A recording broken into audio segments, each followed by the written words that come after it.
Hopefully we're live. Hopefully.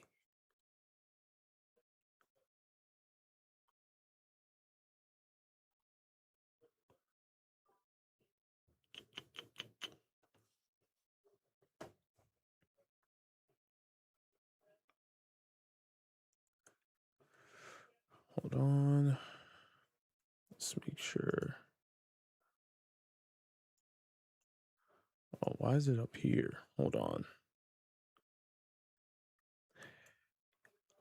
Okay. Let's see if it works. Let's see if it works. Hello. Hello. What's good, everybody? What's up? Max, I see you now. I see you guys now. What's going on, y'all? Misa, what's good? Hopefully it throws the TikTok chat in here too, but if not, it's all right. It's all right. We'll figure it out. But what's good, everybody? What's up? Jojo, I see you. And man, what's going on? Are you going to be at MetroCon Florida? Most likely not. I don't even know when MetroCon is. So it's definitely not going to happen unless maybe if it's in the fall, maybe.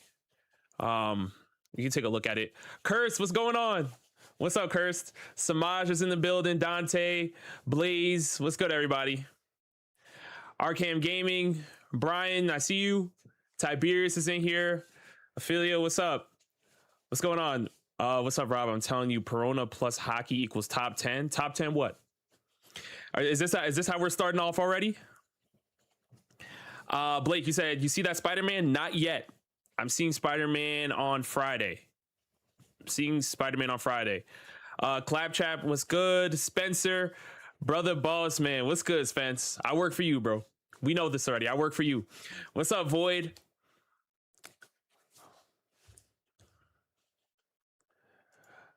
All right, now I can see TikTok chat on the other side. Yo, what's going on? Yo, Griffey, my guy, Griffey, what's up, bro? Man, listen, I don't have your number, but I definitely reached out to you on IG, man. I've been praying for you, man. I hope all is well. I hope you're resting. Yeah, man, I was crazy when I first saw it, bro. So I hope everything is well, man. I've been seeing the skits and all that stuff, but I really want to make sure you're all right. That's crazy. Dion, I appreciate you, man. I appreciate you. Yeah, man, we're here. So basically what we're going to be doing today is we're going to be reacting to some of my Discord's hot takes. I asked them yesterday. I was like, listen, we there's like a hot takes channel in the Discord, but I wanted everybody to have like an opportunity to like throw some new ones in there. So I hit them yesterday and definitely got bombarded with a lot of messages. So there's going to be a lot we're going to be reacting to. And then we might possibly be previewing a new game concept later on that kind of helps tie into the draft battles. I think I talked about it on last stream, but yeah, Griffey, you said everything is beautiful. That's good, bro. That's good. KJ, what's up? Tiberius over on Twitch, my guy. Thank you so much for the 5 months, man. Seriously, bro. You said using my Prime. I see you've been cooking with those shorts.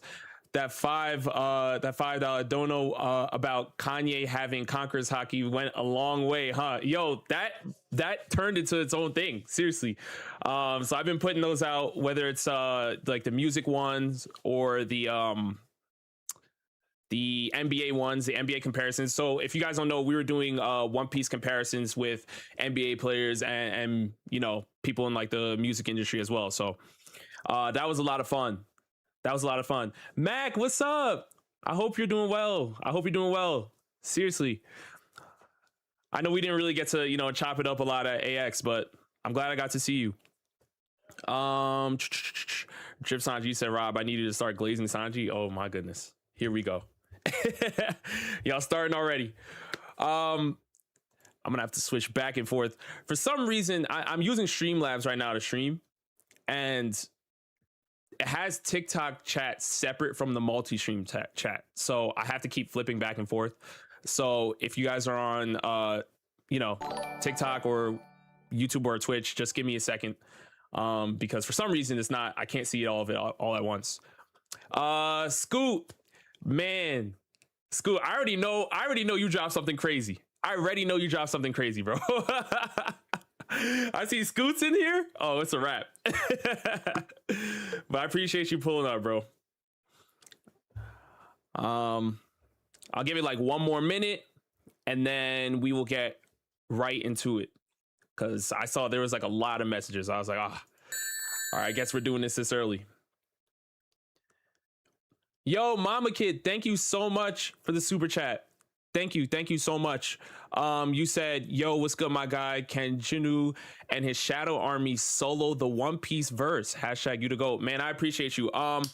Now, I have not read Solo Leveling, but from what I've heard, I would not be surprised if it did happen, considering that everybody that Sun Jinwoo defeats, he can literally add them to his army, right? So that's a lot of characters that would have to be dealt with, that listen, if he beats a Kainu, now Kainu can join his army, like that gets very crazy, especially later on in the in the series. So I'm not too sure because I haven't read it. Isaiah, what's up? Jay, what's up? Okay, let's do it. I'm ready.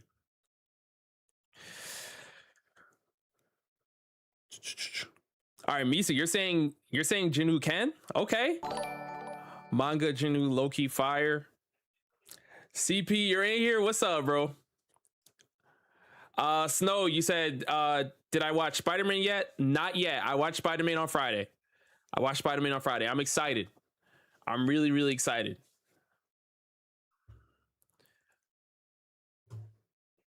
All right, let's get right into it because I'm ready. I don't know how this is going to really show on TikTok. Hopefully it doesn't look too crazy. Hold on 1 second. Let me make sure you guys could at least, if it's still right, might be really small on TikTok, but it's all right. It's better than nothing. All right, cool. All right, let me know if you guys could even see what was going on.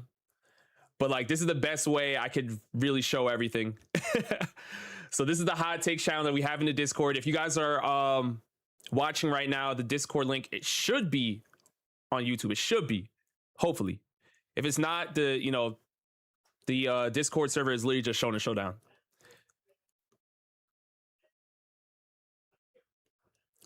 Yo, Mex, you're right. Rob saying Friday as if it's not tomorrow. I know, you're right. This week is flying by, bro. This week is really flying by. Ophelia, you're blessed. You get to see Odyssey in IMAX 70 mil. Oh, you're watching it next week. Okay. Yeah, I tried. The theater was packed. It was literally packed until like mid-August. So I was like, yeah, nah, we're not doing this. Curse, you said the text is very small. Well, there's another way I could possibly do this, which is I can make the text, I should zoom in. All right, you guys said I should zoom in. I should zoom in a bit. Okay, let me see what I could do here. 1 second.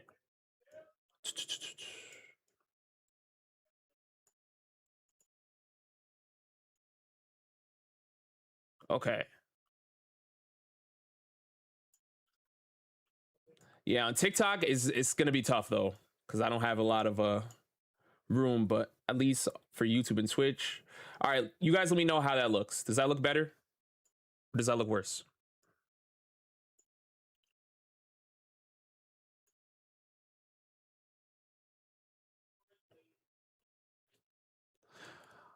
Put my cam in the corner. It works noticeably better. You think it's fine? Better? Okay. All right. So I'll just leave it here. And then we'll deal with that. All right. Do more One Piece content. I never thought I would see that. MJ, I never thought I would see that. Hey, Lola. Silent, thank you so much. Seriously. Over on TikTok. Thank you, Silent. All right, here we go. Leroy said it's better, but alternatively, you can put your cam in the corner. What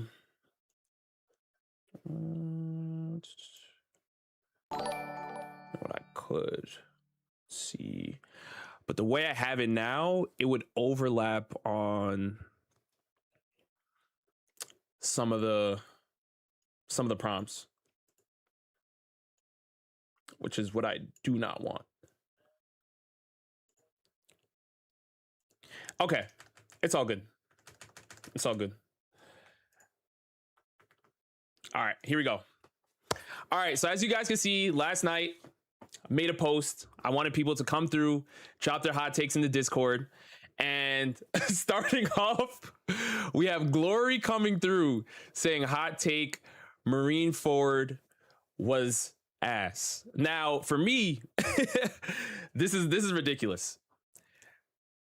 This is ridiculous. All like how are we starting off with this is probably the I don't know if this is just strictly to troll me, but this is easily one of the worst takes.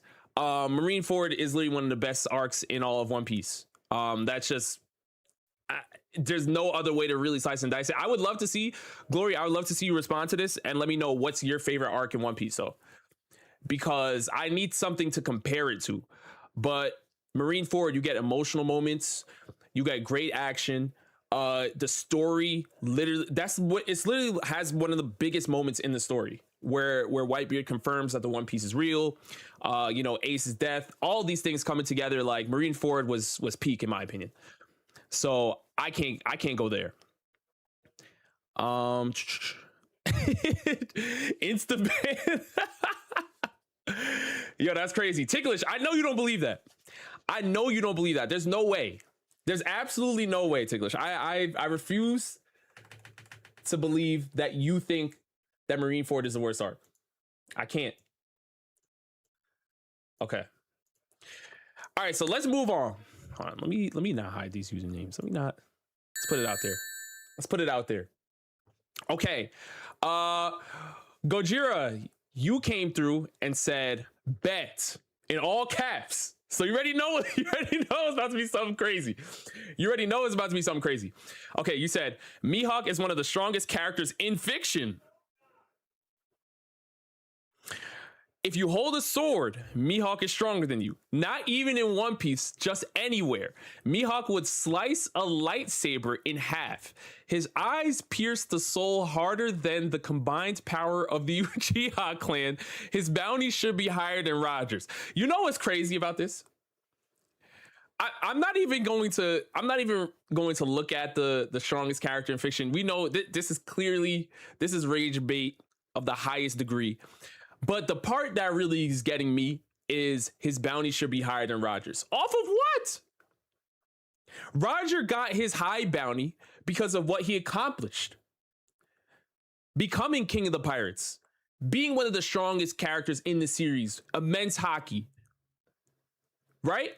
You don't think the Marines would know where to scale Mihawk's bounty, considering he used to hunt them? They know about him already. He used to hunt them. They literally called Mihawk the Marine Hunter back in his prime. I mean, he still is in his prime now, but back in the day, they used to call him the Marine Hunter, and they still, based off of what he used to do back in the day, they said, here's your new bounty, 3.5 bill. Take it. And that's it. So that was probably the craziest one out of the entire thing. But hey, listen, I expect Mihawk fans to do what Mihawk fans do. And there we go. Curse, he said Goku doesn't use a sword. Mooney, you said, so we're starting hot takes for rage bait. It looks like it. It looks like it. Yo, Blake, chill on him. Next, he said, can I delete that for him? Disrespected the best swords in all of media, lightsabers. Bro, hey, now you can start having conversations about, what Mihawk is doing with some Jedi or some Sith, like who's he boxing against? How would he hold up? But yeah, I completely disagree. Let's see.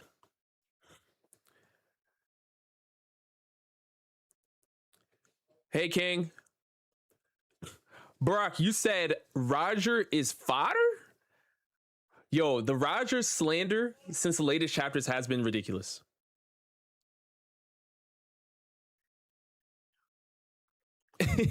Next is, you said Vader is literally slamming the entire One Piece verse. Hey man. Hey, hold on, next. Because Emu is looking kind of Emu is looking kind of serious. All right. Next up, we have Slush. Slush coming through saying Bleach is old.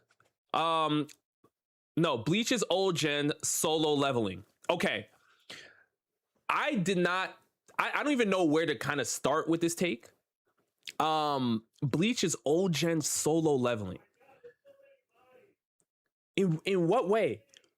Are you now, there are positives to solo leveling if you're talking about the animation, right? If you're talking about the hype during the fight scenes, you could definitely point to 1,000-Year Blood War and say there are some similarities in quality of animation and fight. But if you're talking about the storyline, I beg to differ. I feel like Bleach does have a lot more substance in the character writing overall. I'm not gonna sit here and be like solo leveling is all just, you know, fights and ore farming, because there is more to it. But I do believe that Bleach has a lot more to offer. So I don't even really know if there is an old gen comparison that I can think of. I don't know if I can agree with this. I don't know if I can agree with this. I don't know, Slush, unless you were talking about animation and fights. If that's what your take was, maybe. But if you're talking about actual story writing, I think Bleach has a lot more depth.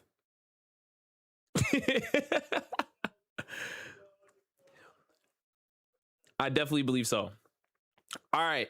White Soul, you said hot take. Adam Torres should not have died in volume 6. Okay, so I'm not too familiar.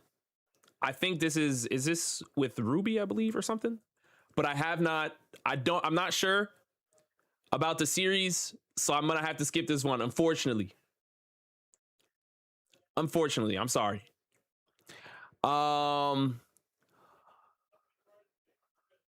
Ludwig, you said One Piece hype is dead. Which planet are we on? Is this real life? What are we doing? One Piece hype is dead? Nah, I need a full can for this. Hold on. See, look, I was trying to be civil today. And y'all are starting already. I haven't seen one decent hot take, and we're already at number 5. What's going on? What are we doing? One Piece hype is dead. We literally have live actions, remakes. One Piece went seasonal with Toei. Toei is doing One Piece Fest in LA, literally in the end of August. What are we talking about? One Piece is literally having a generational run right now. One Piece hype is dead. Where? All right, let's get back to it. Here we go. Torchy. Torchy, you said Fairy Tail isn't that bad, actually. In my opinion, it's overhated despite its obvious problems. Torchy, I think I can agree with you on this. This to me is it probably would have been considered a hot take maybe a few years ago, but I think right now, I don't know, I've been seeing a lot of like Fairy Tail hype with, you know, the 100-Year Quest and all that stuff. So I feel like Fairy Tail is starting to, you know, get a little bit more respect over time. But during like the first part of Fairy Tail, while it was airing, of course people were not rocking with Fairy Tail. I mean, when you're talking about some of the biggest hyped moments in the series being destroyed with, you know, the infamous power of friendship, I mean, it does happen in Fairy Tail a lot. But I think what Fairy Tail does do well is there is a lot of great characters within the series. Like that's one of my favorite things when it comes to One Piece, and that's in terms of like world building and characterization and all of that stuff. And I feel like Fairy Tail does a fantastic job. Like everybody has their own great personality within the Fairy Tail Guild and even outside of it. And the world building really helps carry the story from, you know, Dragon Slayers, you know, the 10 great wizards, all these things. Like Fairy Tail has very, very great world building, and that's probably one of my favorite aspects, and the reason why I ended up watching hundreds of episodes of Fairy Tail. But again, when you have moments like we're in the Grand Magic games and it's time for, you know, Urza and Kagura to box, and then all of a sudden power of friendship comes in and the fight gets rug pulled. I feel like Fairy Tail has too many of those moments, which is why it got a lot of hate. You don't sit there and tease me for a great fight that's going to be coming later on in the arc just for the fight to get sullied by the power of friendship, and that's happened so many times. So that's where I'm at with it. But I still think Fairy Tail is like the Fairy Tail fans, they pull up. They pull up. Oh, Spike, you're dropping hot takes in the chat. On Twitch, you said you can't stand AOT. It's so boring and mediocre. Oh man. I cannot sign off on that. The one thing I can say with Attack on Titan is I don't like the way it was released. I think we all can agree there. The way Attack on Titan was released was not the best. Right? But next you said, by the way, Rob, donations aren't appearing. I don't know if you said it that way, but just letting you know. Why? Hold on. But the first one just appeared. I don't know why it's not. Oh, it might. I think it's because it's behind. Hold on 1 second. Next. I see what's going on here. Yeah, I think I had it set behind the Discord, so I apologize. But next, thank you so much for the super chat. You said One Piece hype is dead, in quotes, when there's 5 adaptations. You let them know, Next. You let them know. You let them know. But thank you so much for the super chat. My bad, I missed it. But I just brought it to the front now, so it should pop up. It should pop up. Yo, Zoro, what's good? Tiberius, you said Wit Studio actually named season 4 before their contract ended, so when Mappa took over, they had to keep that name even though they had a different plan. Jojo, you said Fairy Tail deserves more recognition. Okay, let's get back to this before I get lost in the chat, but I appreciate y'all being here. Here we go. All right. So the next one we have, there's a lot of One Piece hot takes in here. Oh, of course it's Marco. Of course. Marco coming through. He said, hot take, Wano is the most overrated arc in One Piece. Overrated arc in One Piece. Lola, you said, how do you join the Discord? The link should be on YouTube. If it is not, it's the name of the server is literally just Shonen Showdown. It's the exact name. But it should be on YouTube. I should have it, hopefully. But Marco, to address yours here, Wano is the most overrated arc in One Piece. I don't know if I fully agree with this, only because I don't see that many people loving Wano the way I think you're saying this in, right? I think you're saying this because you feel like a lot of people like Wano, but I don't know. From my perspective, I've seen a lot of people destroy Wano, right? And we know that Wano was broken up into different acts, right? And we have people literally coming through and saying, oh, I hated Act 1, but I liked Act 3. And then like there's so many different things. And I feel like Wano is universally understood that Wano was very disjointed as an arc, because at one moment we're focusing on Akazaya 9, then we're focusing on Odin's backstory, then we're focusing on Toko and Yasuie, right? And now we're focusing on Kaido and then Big Mom. Like there was a lot of moving parts, and we didn't really get to, we weren't really given time to emotionally gravitate towards characters naturally, right? It was just like, oh, Toko, this is your dad, he's gone. Now, as a viewer, you're supposed to feel it. As opposed to when we look at like Zoe, right? When the Raizo is safe moment happened, that moment was one of the most powerful moments I've ever witnessed. Like, and that's because there was so much buildup going into Raizo being revealed, right? To be alive. So, what'd you say? But yeah, so for me, I feel like I can't say he's really the most overrated because I feel like a lot of people don't like Wano right now. You know what I'm saying? I feel like a lot of people don't like Wano right now. Yo, Issei's chill. That's not even happening. That's not even happening. Which is more popular, Beyblade or Demon Slayer? Spike. That's yeah, Spike. You should be in the Discord if you're not already. Hashtag free Kumar. Listen, I don't know. Kumar's on stream right now. He's doing his thing. He'll join us later, though. He'll join us later. But yeah, that's my response to you, Marco. That's my response to you. Lucy May, you said the pacing in Elbaf is still a little slow, even though they tried to fix it. So this is clearly a shot at Toei, with them going seasonal. I feel like I have to agree with this. I don't think this is a bad thing though, because I'm expecting, and this is just my hope, right? I'm expecting God Valley flashback to be straight 10 out of 10s every single episode. Like when we get rocks and all this stuff, like I need to see the hype, right? So that's what I'm expecting.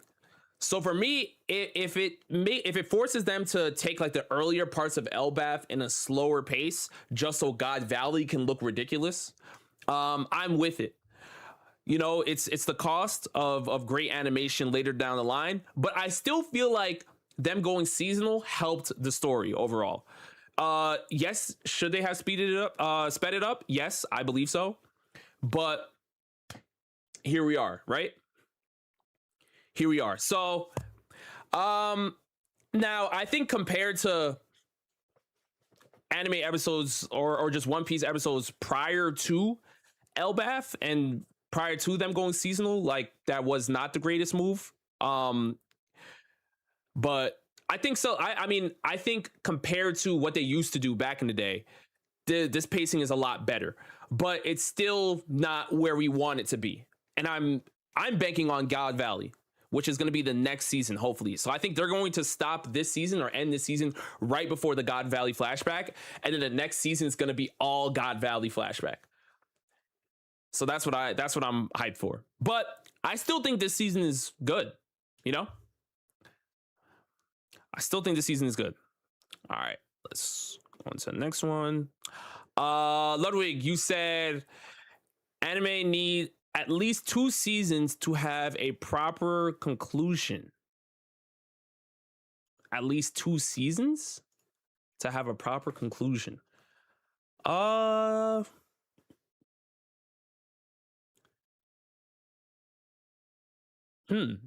Really? I mean, hold on. I'm trying to think of series that don't have 2 seasons that still had a great ending. Would Gurren Lagann count?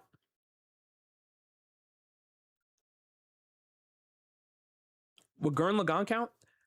Because I feel like Gurren Lagann had a solid ending, or honestly a great ending, and I don't remember if it was 2 seasons. There was a time skip, but like I don't think it was 2 seasons. Curse, that's a great counter argument. You said Cyberpunk Edge Runners. That is also really good. That's a good argument. There are some series, Ludwig, where it can still work. You could have a great ending with, only 1 season. The first one that popped into my head was Gurren Lagann, but yeah, you guys are saying Cyberpunk Edge Runners. Oh, Issei, hey, you're cooking. Cowboy Bebop. Samurai Champloo, right? Yeah, take a list. You said, yeah, one season, 27 episodes. Yep. So yeah, so Gurren Lagann, perfect.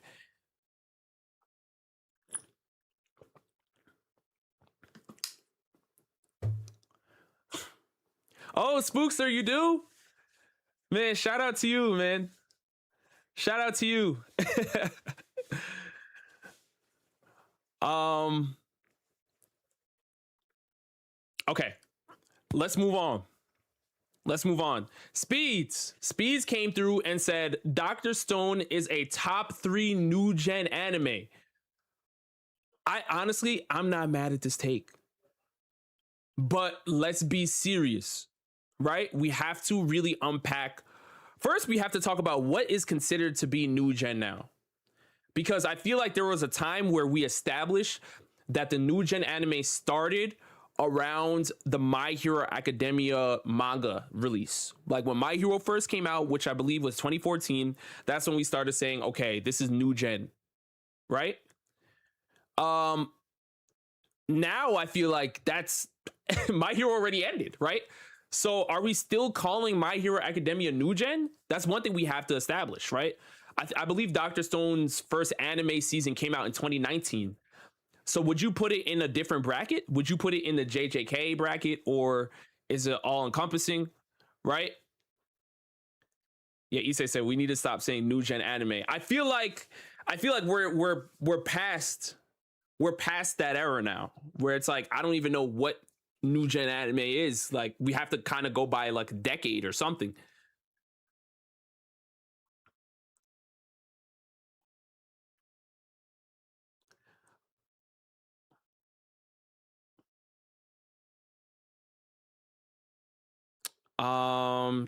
Schnare, what's up, Schnare? Yeah, I don't really know what to I don't really know what the cutoff is. But what I can say is story wise, I feel like Doctor Stone is one of the most slept on series that came out since what? If we say 2019 is a cutoff because that's when it came out. It's definitely one of the most slept on series, without a doubt. I mean, we have to remember, I think Doctor Stone came out around the same time as like Promised Neverland season 1 and all these JJK. Like there was a lot of Titans at that time when Doctor Stone first came out, and it was hanging with all of them, right? Uh Story wise, I feel like it's one of the most unique stories. And when it comes to just main characters in general, right? Anime protagonists, Senku's one of my favorite ever. Like top 10 favorite ever. Like he's in there.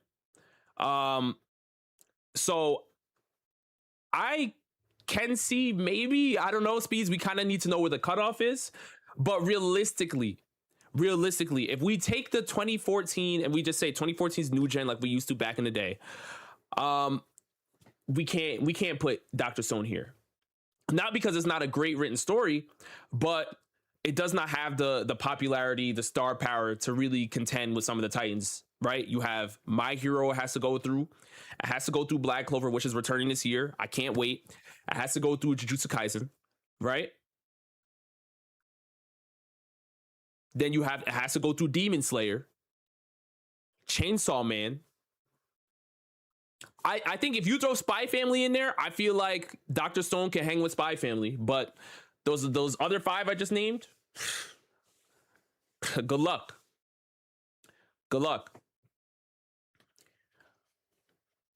Jojo, you said Gachakuta is a great new gen anime. I believe so too. But again, what is the new gen? We have to establish what the new gen is.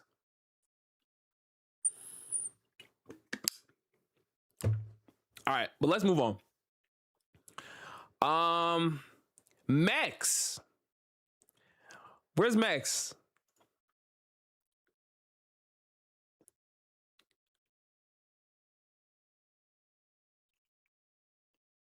I don't know if Max is still in chat, but Max, it's your turn. You said Thousand Year Blood War arc is the greatest arc of all time and is 10 out of 10. The greatest arc of all time. Mm. you know, I love the Thousand Year Blood War arc. I really, really do. Greatest arc of all time. Well, let me tell you this.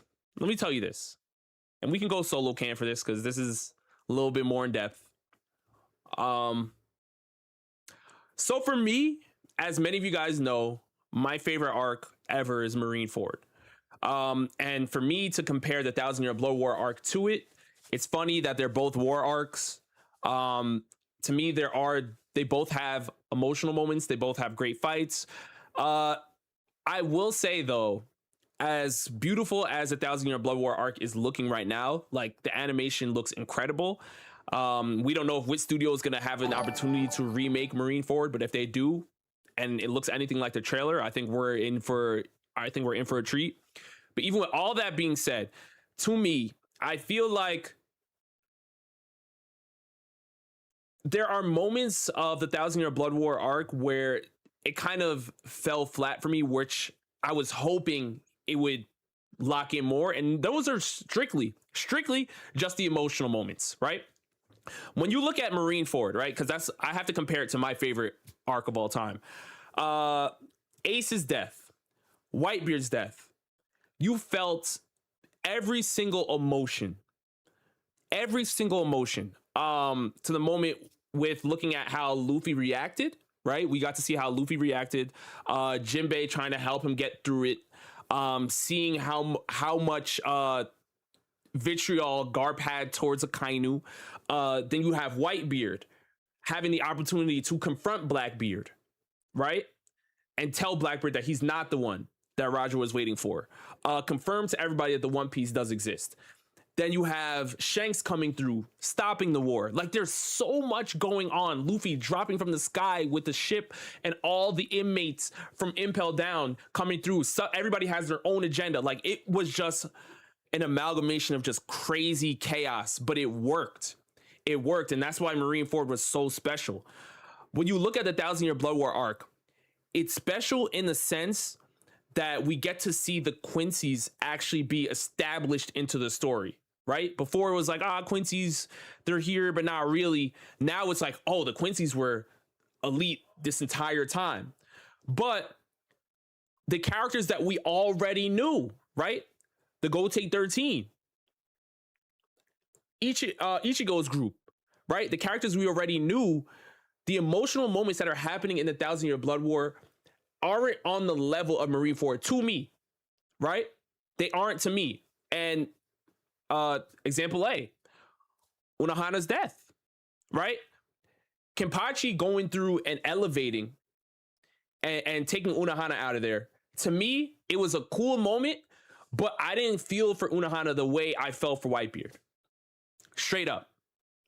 Another example, Ukitake. I'm not lying to you guys.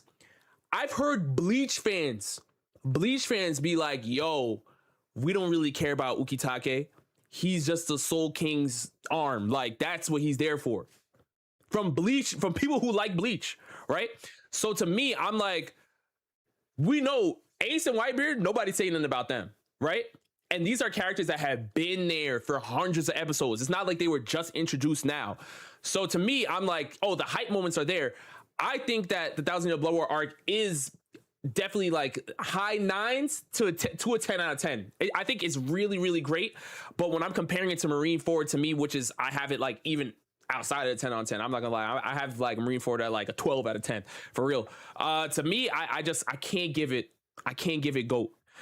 I can't give it GOAT. That's just me. Yo, Tiberius, stop it. Tiberius, stop it. That's just me though. Turkey's Nest, you said Soul Society arc is better than Marineford. I can't go there either, but maybe you could say it has a better shot. I don't know, right? I don't know, because some people like the Soul Society arc way better than Thousand Year Blood War. Mex said, yeah, you're right. Thousand Year Blood War doesn't got Dona, Ace. Yo, leave Ace alone, man. I'm just saying, like, that to me is like, yeah, the fights, the animation, the hype, the aura with Yubak and all that stuff. Yes, all fire. But I'm like, when the emotional moments come, I'm like, these are characters that have been here forever. And, you know, yeah, Curse, you're saying it right now. Yeah, Ukitake has no screen time. Yeah. So, I mean, but these were characters that had been there. So that's my response to that. Now, next up, Clay Dog. Clay Dog, you said hot take. End of series Kobe will be top 5 all time when the story finally ends. Oh, and this is Samaj. Shout out to you, Samaj. Top 5 all time. Samaj. All time. I'm with you on the Kobe upscale. All time is what I'm worried about. All time is what I'm worried about. Hold on. Remember who's in all time, ladies and gentlemen. Emu. Right? Joy Boy. Okay? Davy Jones. That's 3. That's 3. You know you gotta save a seat for Luffy. End of series. And then who's last, right? Who's last? At the end of the series, I mean, a lot of people are gonna have their eyes on Blackbeard, right? There's Monkey D. Dragon has a horse in the race. There's a lot of characters. Shanks, Sabo, Mihawk. Yo, I'm telling you, I think Kobe is definitely going to elevate to I think he's right now, like the way they're setting up Kobe's character, he's leveling up to become like Baby Garp, essentially. So I would not be surprised if he starts to be somewhat Garp level at the end of the series. Like, it looks like that's what they're setting up his character to be. But when you're saying top 5 all time, we got to remember there's a lot of characters in there. I didn't even say Rocks, Whitebeard, Roger. You see what I'm saying? So let's calm it down. You know what I'm saying? Let's calm it down. Marco, yes, I did. You know how to slide Sabo in there, man. You know how to. Hey, last chapter, low key, there was a little Sabo upskill in that last chapter. Now, there's a little Sabo upskill in that last chapter. But realistically, though, I definitely appreciate the Kobe hype and the Kobe love. But we have to bring it back down to reality here. All time, I can't go there. Next up, Star. You said Bleach's and Naruto's problems are overblown while One Piece's are largely ignored outside of fake out deaths. Problems in the manga, not the anime. So you're strictly talking what's going on in the manga. Oh, Johnny, thank you so much for the super chat, Johnny. Thank you. You said, of course. Johnny comes through and says, One Piece sucks. How you a pirate and can't swim? all I'm gonna say to you, Johnny, is Rayleigh is a pirate and he can swim. And that's all I need to say to that. Here we go. So we're responding to Star here. Star says, I'll read it one more time. Bleach's and Naruto's problems are overblown while One Piece's are largely ignored outside of fake out deaths. So I do feel like One Piece does have more problems than just fake out deaths. I mean, we just heard it here earlier, right? Certain arcs are considered overrated. We just talked about how disjointed Wano was as an arc. So I do think there is and some people are not a fan of Oda's willingness to use flashbacks. Now, to me, I'm cool with the flashbacks as long as it's fire. Like, That's why we have Kuma's flashback, God Valley's flashback. I think those are generational flashbacks. They were incredible. And obviously in the manga, we got Brook's flashback too, right? So we got more depth into Brook. But there are some people out there that are tired of the flashbacks and they want Oda to just focus on what's happening right now. There also is a vocal minority of people that say, let's stop focusing on the Straw Hats. I want to see what people are doing outside of the Straw Hats. We've been with the Straw Hats for too long, right? Or they're tired of Oda splitting up the Straw Hats, because that does happen a lot, where we see like the Straw Hats come together in an arc and then they get split up. Everybody says, hey, why can't you keep the Straw Hats together? One Piece manga does have a lot of problems that people point out on a regular, I feel like. So I wouldn't say that only the fake out deaths are counted as like a major problem for One Piece manga. Like, I feel like there is a lot more that people nitpick Oda for as a writer. I just feel like Naruto and Bleach's problems are overblown because of like how grandiose those issues were, right? I mean, I don't think it's it's universally known that if you read Naruto, that Naruto fans are going to say Kishimoto cannot write women characters. It's universally known. That's not even like that's one of his Achilles heels, right? And it's a reason why people still talk about, they still say Sakura's trash to this day. Even though I'm not a part of that community, people say Sakura's trash to this day, right? When you talk about Bleach, right? And for me personally, I would love to hear, Star, your opinion on what the major issue is with the Bleach manga. I guess the only thing I can think of is that people probably attack Ichigo in comparison to Luffy and Naruto, because, you know, the major critique on Ichigo is that people love to say that Ichigo has no goal when his goal really is just to protect his loved ones or whatever. But to me, I think Bleach's main issues were on the anime side and not really the manga, right?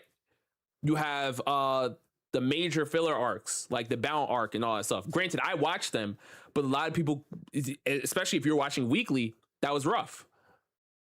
Then on top of like the filler arcs, you have this major hiatus. It's like a decade-long hiatus. Don't worry, Hunter x Hunter is going to get that flag too. It already did, right? People were calling it hiatus. So I feel like those are just major issues. Whereas like One Piece does have major issues, but it's more spread out. So it's not easy to hone in on.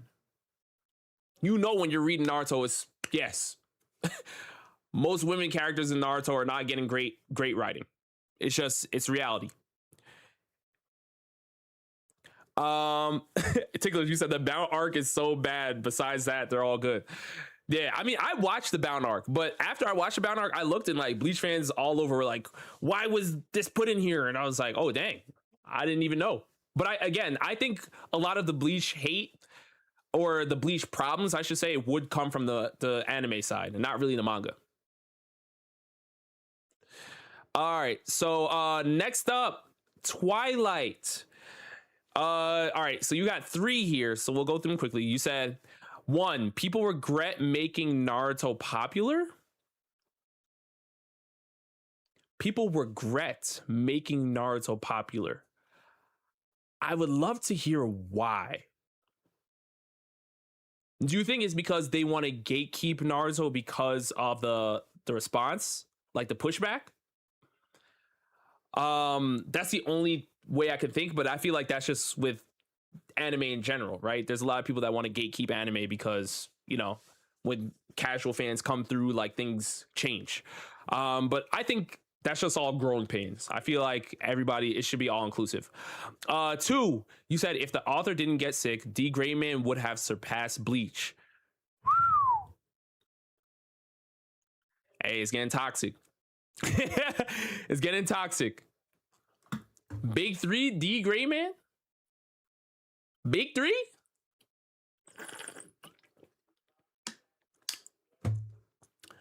I don't know. I don't know. Um, and number three, most anime fans have only seen 1 to 2 anime and only know others through TikTok and shorts. You know what's really crazy? I didn't even know this was a thing for the longest time. Like I used to see people talk about it in TikTok comments. Like obviously people will be like, "Oh, this person's a larper, whatever." Um, but there's really a lot of people out there that watch anime or just watch shows in general through TikTok, like in parts and compilations. That's a real thing. That's crazy. Like again, I'm Unk. So me, I can't. I gotta watch it the old school way. You know, horizontal, long form, which I guess is outdated now. But that's actually a real thing that people get their information or they watch anime through TikTok. It's a real thing. Scoot, you came through and said big three if Tagashi wasn't in pain would be Hunter x Hunter, Hunter x Hunter, and Hunter x Hunter. Hey, Hunter x Hunter's in my top three. So go ahead, Glaze. W Glaze. W Glaze. But you know One Piece. You know One Piece got it. Kumar rated?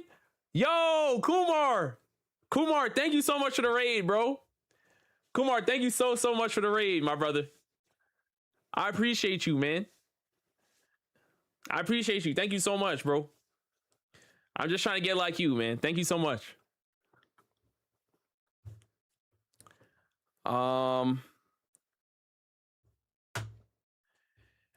Okay, let's do some more, and then later on we will be doing I will be showing you guys a new game concept that will tie in with the draft battle. So we'll do that a little later because we got more of these to get through. Icarus, my guy, come through with the gauntlets all the time, bro. You said Goku solos. Solos who? Who does he solo? Who does he solo? Collins, I appreciate you, man. I appreciate you. Who does he solo?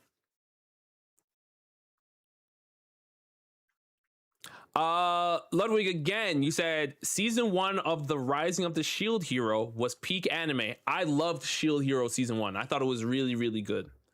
They established a problem very, very early. They made you feel for Naofumi. Raftalia was cool. The fights were awesome.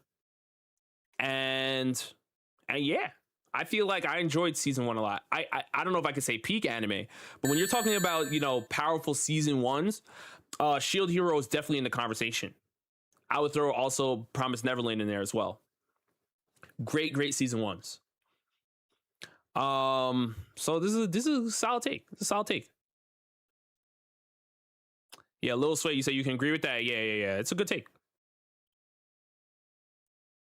Yeah, Daniel, you said Superman with his presence alone destroys the Dragon Ball cosmology. That's why I'm like, who does Goku solo? Because I know there's we have to make sure we specify what where he's at and who he's dealing with. Because Goku can't even solo DBZ or Dragon Ball just in general. Like he literally can't solo Dragon Ball.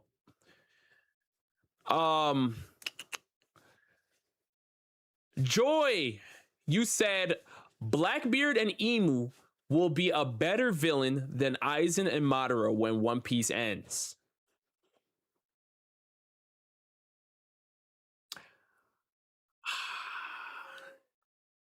Blackbeard and Emu will be a better villain than Aizen and Madara when One Piece ends. This is such a tough one. We might need a solo cam. We might need a solo cam for this.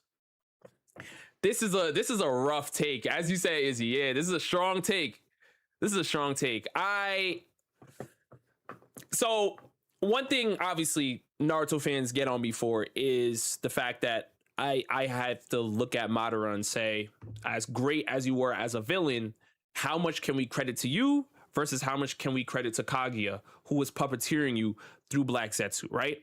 That's always been my take, and I will stand on it. As much as I love Madara as a character, I think he has aura, I think all that great stuff, but it does take, you know, some of the wind out of his sails when you see Kaguya literally holding the puppet strings, like, oh, do this. Like, it takes some of the hype away. When you look at Aizen, Aizen has a little bit different of a story here. Aizen, to me, literally is ridiculous. From the moment where he planned Ichigo's life for the entirety of Bleach Part 1, essentially, till now, we are in the 1,000-year Blood War arc, and he's considered to be a pivotal piece, to the point where Yhwach literally came down and was like, yo, Aizen, get in with me. You know what I'm saying? Because he's that powerful, he has that much aura, he has that much knowledge, and he's one of the few characters in the series that can rival Urahara on an IQ level. Right? They are both geniuses. Maybe you could throw Mayuri Kurotsuchi in the conversation as well, but when you're talking about geniuses in science and battle prowess, it's those three. To me, they are just ridiculous, and I feel like Aizen really steps out above the rest. I mean, he took the trash of Hueco Mundo and made them ridiculous. Found a way to seal Yamamoto's Ryujin Jaka. Like, he was just a menace. So as a villain, I feel like Aizen is definitely more menacing, and he had the ability to literally force Soul Reapers to hallucinate and stab each other, and it was just ridiculous whenever Aizen showed up. And the theme of betrayal is heavy with him.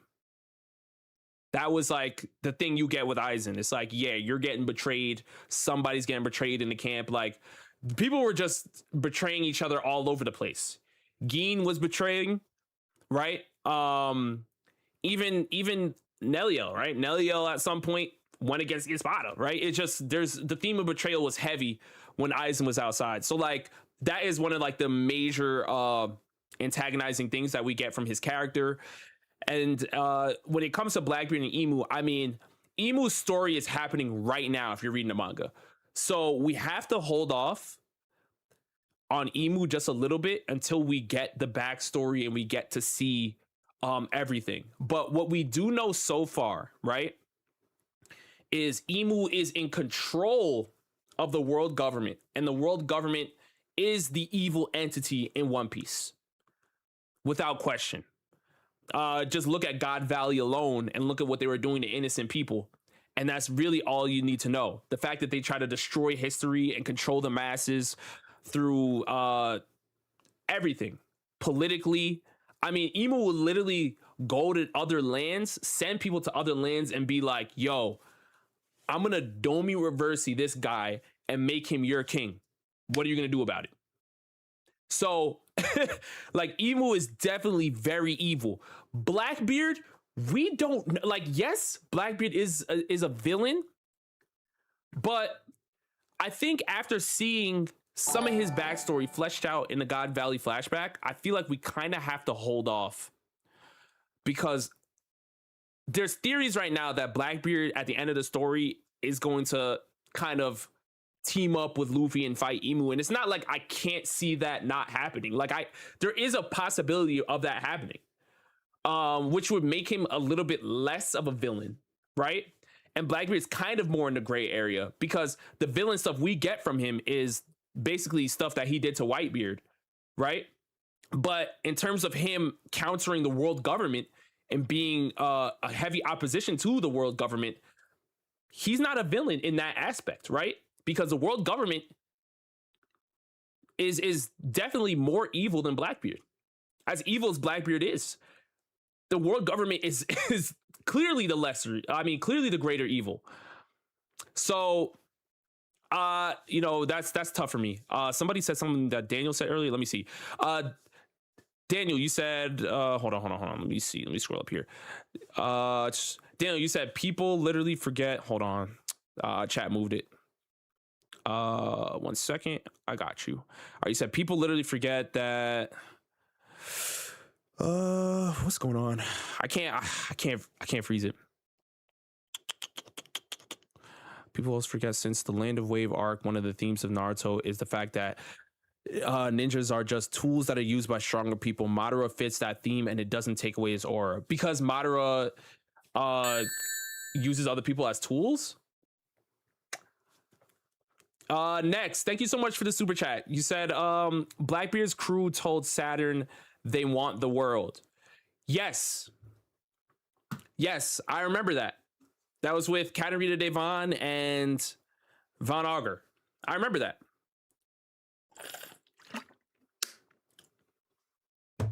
But if we remember, what did Rox refer to Imu as? Right? Rox was like, Imu is the world itself. So we can infer that maybe Blackbeard understands that if you want the world, you know who you got to get. You know who you got to get. Now, Daniel, to address your point, you said that Madara, his theme is basically using people as tools. And I think you're right in that aspect, right? Madara did use Obito. And a bunch of other people. Madara really did use people as tools, even down to Hashirama in a sense, right? Hashirama, give me your cells so I can regenerate and heal, right? So we see that happening. But Madara himself was also used as a tool. You see what I'm saying? So it's like, I don't know. But let's move on. That's a tough one. That's a tough one. Next up, we have Scoot, of course. I should have known,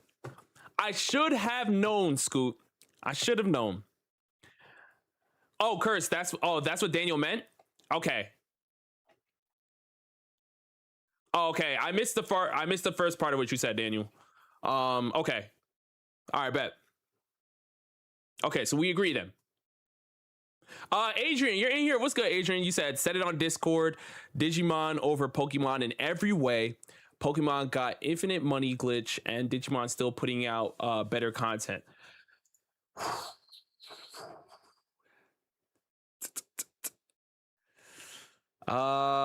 Shoot. Man. In every way? I'm not sure. Izzy, thank you so much for the super chat, Izzy. I really appreciate you guys, for real. Thank you so much. You said someone take Scoot's keyboard. Okay, let's start with Scoot here. So Scooter Looter, of course, we should have known, comes through. It says Mihawk is above Emu.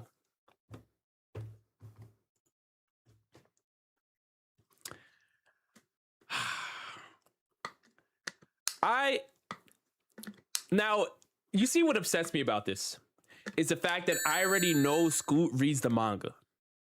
I know Scoot reads the manga. If he didn't read the manga, I'll be like, I still hate the take, but I guess. Tiberius, thank you so much for the super chat, bro. Thank you so much for the super chat. Again, I appreciate every single one of you guys. Thank you. You said, what's the best way to get in touch with you about a proposal? It isn't a wedding proposal, at least not yet. What you got going on, bro? Jokes aside, though, this is a genuine proposal. Shoot.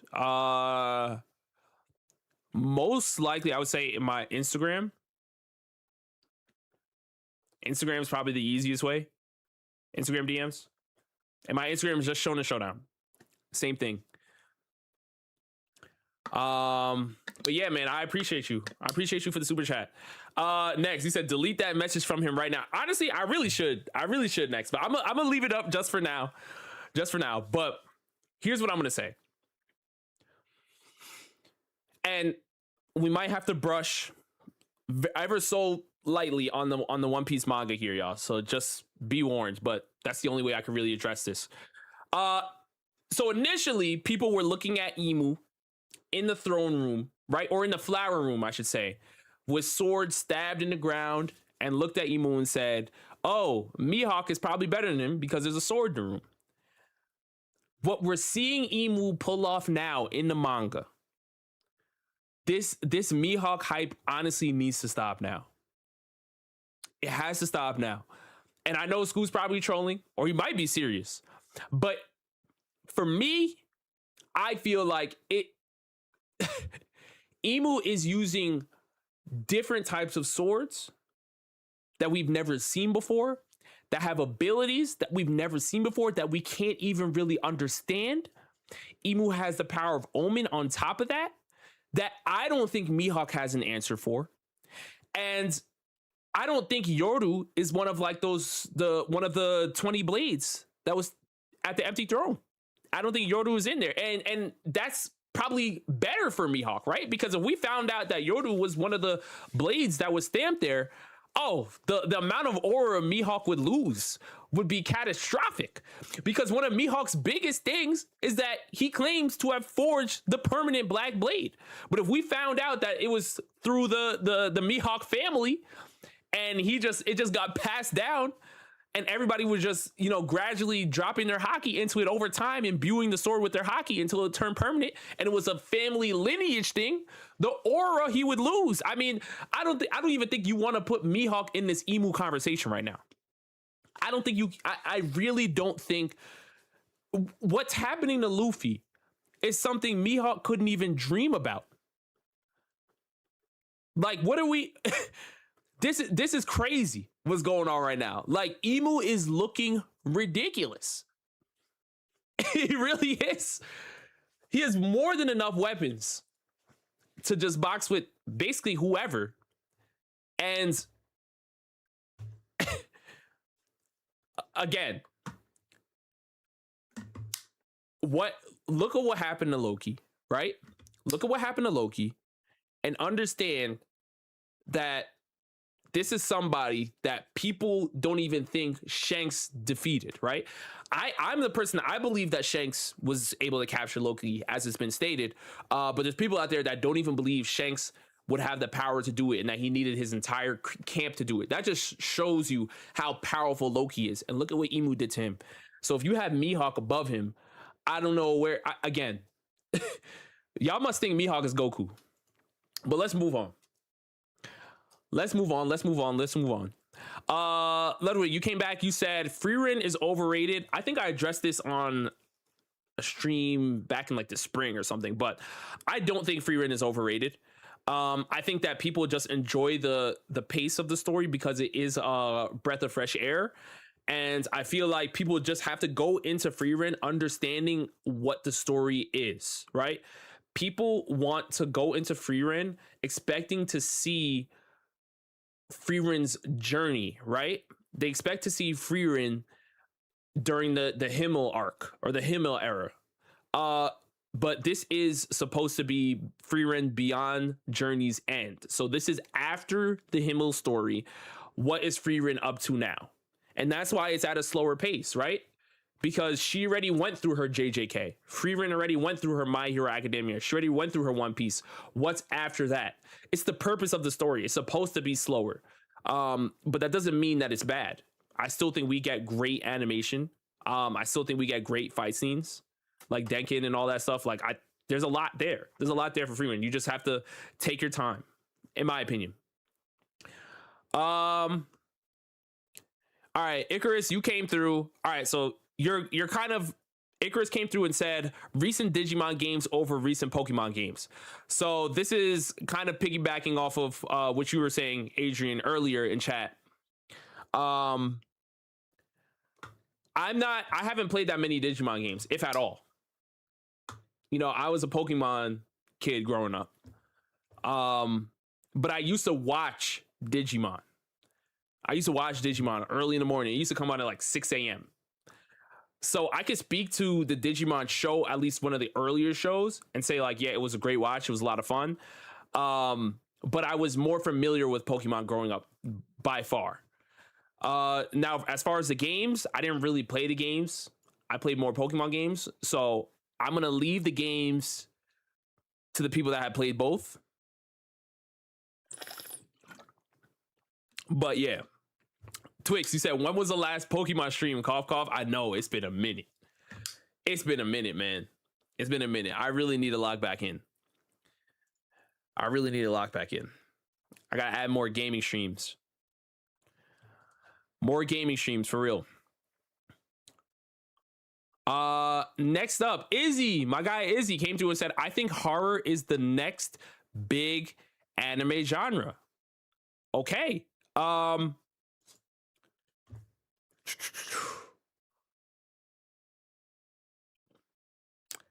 You know, I can't say I disagree with this, because a lot of the new gen series that we're seeing right now, are just newer anime we're seeing right now, do have a lot of horror elements in them, right? Whether you talk about Demon Slayer or Chainsaw Man, or even Dandadan, right? A lot of like the newer series that we are seeing are constantly using horror elements. And I feel like if they're noticing that a lot of audiences are starting to like gravitate towards horror like stories and horror like shonen manga, I could see it blowing up even more. I could see that. I could definitely see that.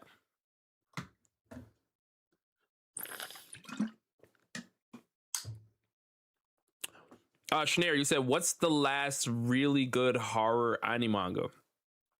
So I haven't seen it, but I heard there was a lot of hype with Uzumaki, but I haven't seen it or read it.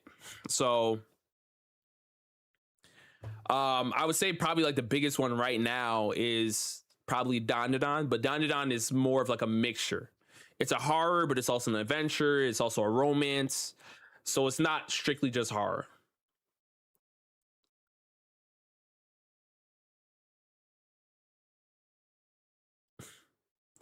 Misa, you said it fell off? Uzumaki fell off?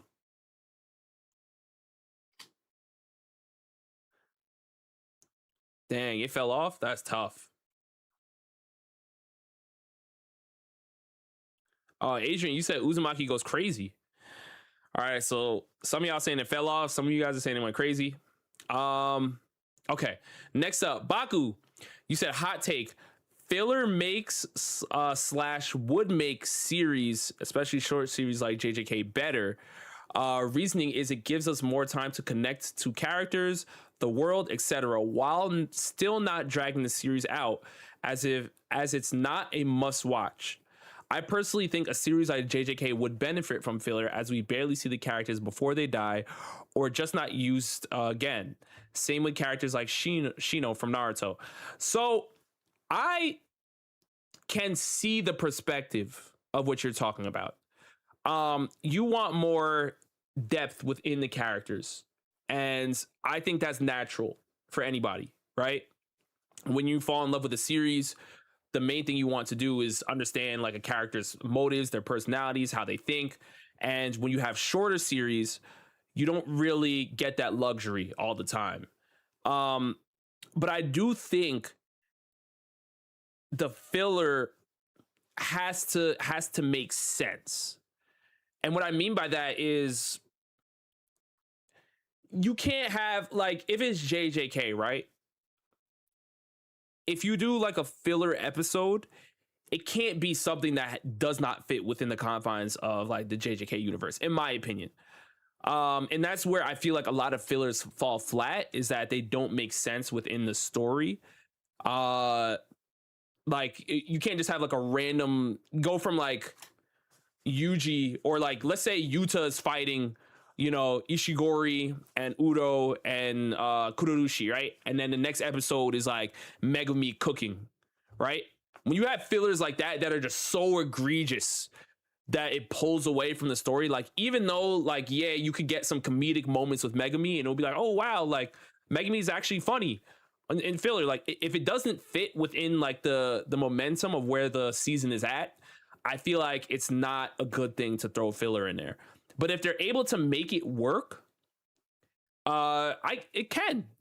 Like in Naruto, the episode when they were trying to get Kakashi's face reveal, right? That was a funny episode.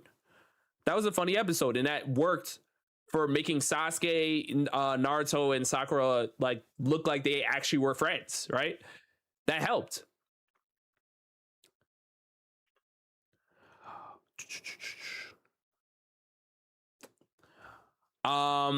Next, less of a take, more of a prediction. Okay, so Izzy, that's you replying to yourself. Next, Silver Z comes through and says Rob SS, so me, loses 70% of Shonen Showdown debates he's done on his channel. Really? 70%? That's absolutely a hot take. That's absolutely a hot take. Honestly, that's crazy. Now, if you're talking about draft battles, hey, man. Draft battles, my record is not the greatest. But debates-wise, debates I had on the channel, I don't know. There are ones I definitely lost, though, for sure. There are ones that I remember, and I'm like, okay, 70? Hell nah. I disagree. Number 2, you said, hot take, Jinbei is stronger than Sanji and Zoro. So are you ready to lose the debate on this channel? That's what I need to ask you. It seems like you're ready to lose one. Hey, man, now let me say something.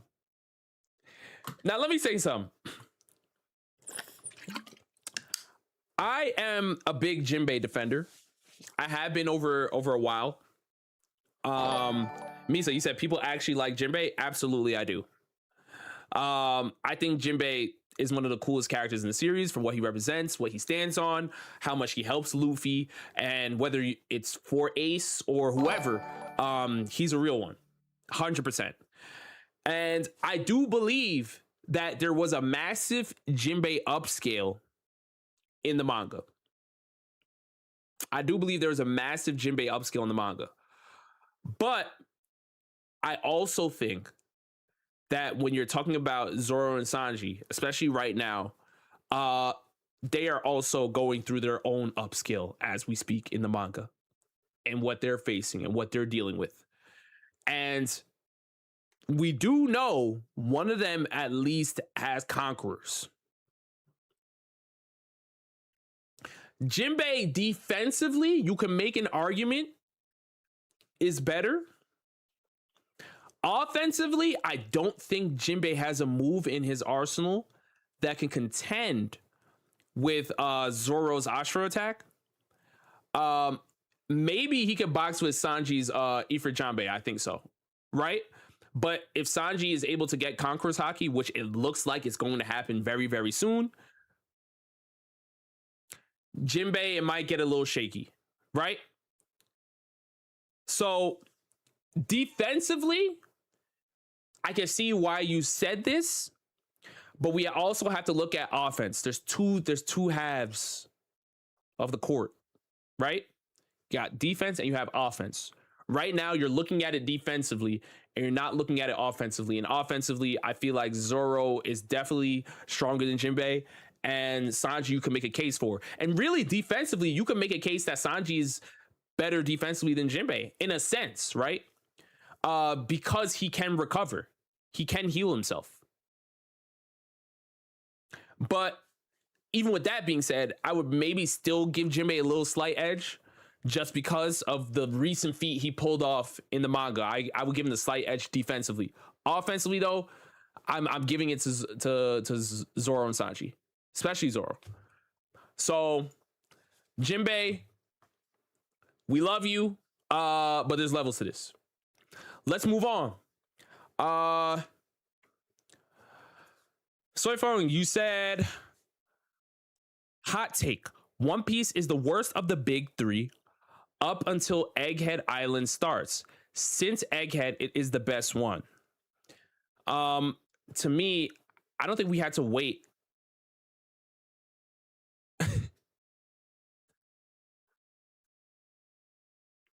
What?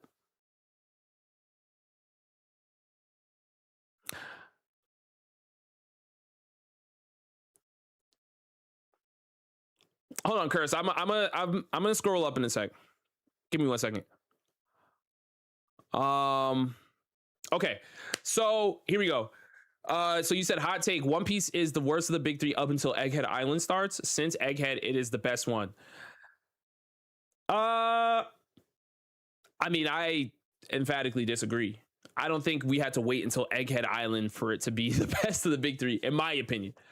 But for me, I fell in love with One Piece very, very early. So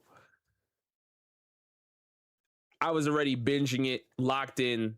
But I already said, like, Marineford is my favorite arc in all of anime, and especially in all of the big three. So maybe I could say Marineford is when it became like the top one for me out of the big three. But I mean, I loved it in Water 7. I loved it in, Enies Lobby. So I was locked in from beforehand.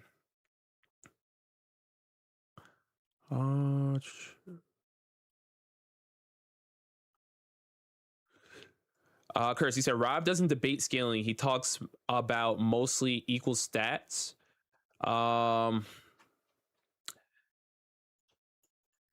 Dang, I just missed the rest of that message. It just scrolled out.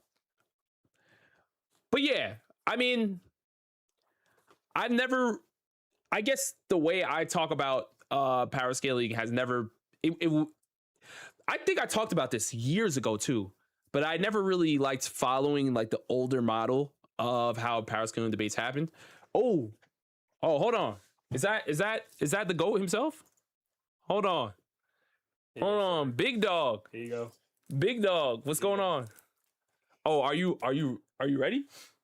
Nah, I gotta do everything around this house. Whoa. I can't even scream on my own time. Whoa. I gotta clean up after you. I gotta clean up after Whoa, what are you talking?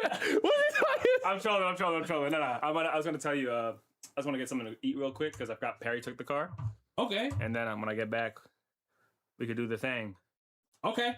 So what like, what is that like? Like a half hour? I'm really just gonna walk down the road. Oh yeah, no, that's good. Because Perry got the car, so I can't really even travel anywhere. Oh. What's up, chat? What's going on, y'all? Yeah. Oh, word? Oh, he's trusting me with the whip? Yo, what are you? Yo, all right. Bro, you got it. All right, we going somewhere, y'all. We going somewhere. All right. I don't know where, but we going somewhere. You should have saw my driving in the 007 game. I was skirting. Oh, that's what you were on the 007? Yeah, I was playing first. Yeah, man. That game is fire. You take a plate as well? I got you, Scooter. What you feeling, bro? I got you. Yeah, what you want? Man, he going to Wendy's, man. That's what. Yeah, Landon Kumar the Lambo. That's what I'm saying. Hey, the Lambo. What? Which sometimes Lambo? he blesses me. Which Lambo? Sometimes Kumar Promotion Max. That's what I'm saying. Now the thing is how do I return the car? You know, that's what really entails. Oh my gosh, bro. The trust. And a rap on his car. Yo, I can't, bro. No, I don't know if y'all seen Rob's car got a Hatsune Miku rap on the which lip. Rob? this Rob apparently. Which Rob? I don't know. It's not me. Actually, no, he doesn't. He's about to get one because now I got the whip. I'm about to go wrap his car. Oh, is that what we're doing? Hentai Showdown. Oh my gosh, bro. Decal. Ah, gosh. My goodness. I don't even remember where we were. I don't even remember where you were. Yo, Tiberius, Rob gave you the keys to put gas in it. Yo, y'all are so stupid. I can't. Oh my gosh, bro. Yo. You know what? I lied. What? I'm gonna stretch my legs and take a walk. What the? You can take that. What's the problem now? It's all good. What's the problem? No, I'm gonna walk. We got some food spots that I could walk to. All right. Well, what you getting? I don't know. Cause Scoot said he wants something, man. Scoot, what you want, man? Give me a suggestion. The car ain't coming back with all its doors. Bro, I can't, man. Bro. That's hilarious. Rob was looking forward to that gas. They said, they said I gave you the keys so you could get gas. Bro. Yeah. It's so stupid, bro. I gotta waste gas to get gas. I'm gonna go to the furthest gas station. I'm gonna go to the furthest gas station, so that way, by the time I get there, whatever money we put in, it's like it offsets. It's like we're back at zero. Shit is crazy. Oh, Dave's double with a large Dr. Pepper. Got you. Dave's double is the go-to, for real. Okay, so you committed to Wendy's now. That's the closest thing we got. Is walking distance. Yeah. Nah, I gotta stretch my legs though. I was. You were a streamer for a while. Yeah. All right, I'll be back. Yeah. Man. In the gym. All right. I'll see you soon, chat. All right, man. Ah, man. All right. All right. So he's gonna go eat and do his thing. When he's back, we will run the draft and show you guys the new thing. Unreal. All right, let's get back to reacting to some of these. I forgot where we were left off on, but I think Baku. I think you're up next again. Or do you guys want me to skip around?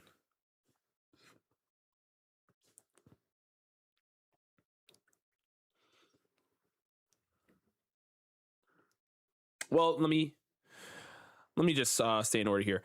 So Baku, you said Misa next to you. You guys are saying skip around. All right, because we did read one for Baku already. Let's try to get some new people here.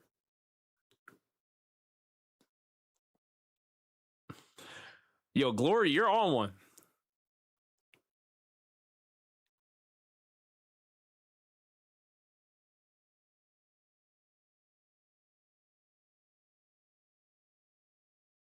Tiberius?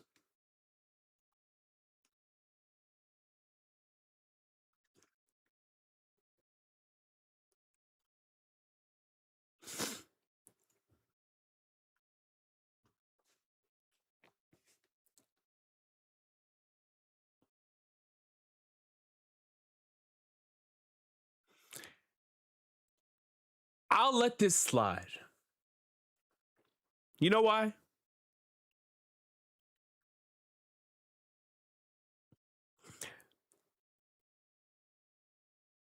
You know why I'll let this slide? It's because he got Sabo in the Superman uniform. So that's telling.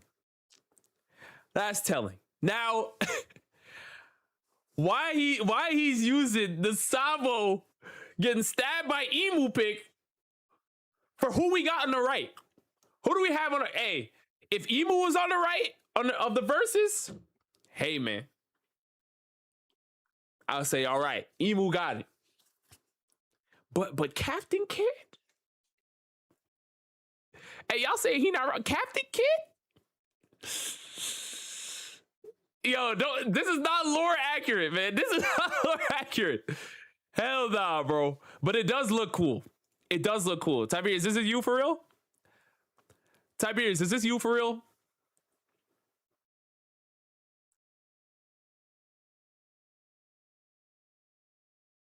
This is actually really good.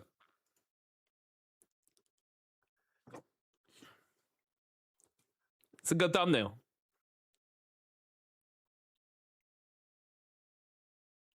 Wow, this is a good thumbnail, man. Yo, Superman Sabo? Hey, man. Okay. But Sabo as potential man. That's the thumbnail. Yeah. I gotta see this video, man. Send me this video, Tiberius. I gotta see this video. Icarus, you said Doomslayer over Kratos. I know more about Kratos than I do Doomslayer, so I can't I know who Doomslayer is, obviously, but I know more about like Kratos and who he fought, and you know, and his abilities more than I do Doomslayer, so I can't really lock in on that.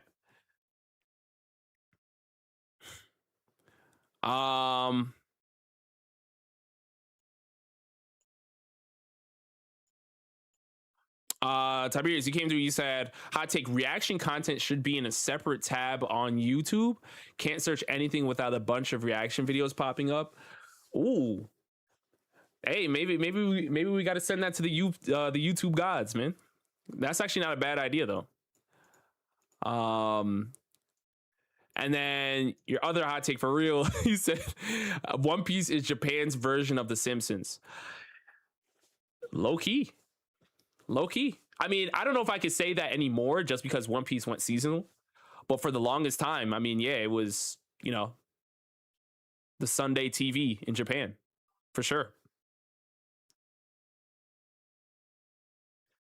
Tiberius, you said that's a Polar Stone video. It just dropped. All right, I have to check that out. I'm not sure if I've heard of Polar Stone before. I'll have to check that out. Icarus, you said Mihawk over Shanks. Yeah, nah, we're not co-signing that. Let's see if we can find some new ones, because not trying to ignore you guys, but I have reacted to some of you guys already, so I want to give some other people a shot here.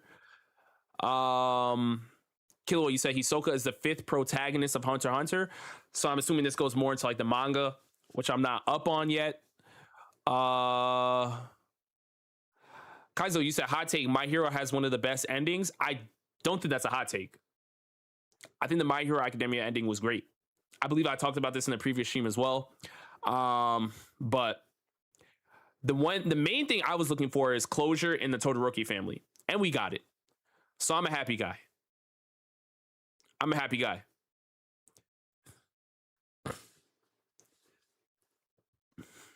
Next, you said check yours real quick. What? Sheesh. All right, hold on. Here we go. Real quick, I got you next in a second. Shadow, you said old anime aren't as good as most people think, with a few exceptions. I don't even know if this is a hot take or not, but sure. I disagree. Now, I think you can definitely point to nostalgia as a way of, helping a lot of older anime be respected a lot more. Because, in hindsight, people look at the series and say, oh, you know what? It actually wasn't that bad. But I do think old anime had a different feel to them. And that's just because it was a different time we were living in, obviously. But I would say today, a lot of people like to watch things in a faster pace. Attention spans have definitely, digressed. So I feel like old anime, it's not that they they weren't as good back in the day, but I feel like people had more time to actually lock into what they were watching and enjoy it and digest what they're viewing. Now, nowadays, if it's not, retention hacks happening in an anime nonstop, it's just not grabbing the audience. Which is why you see a lot of series that are just spamming like retention hacks, like YouTube or something, where it's just like fight, animation going crazy, boom, flashy lights.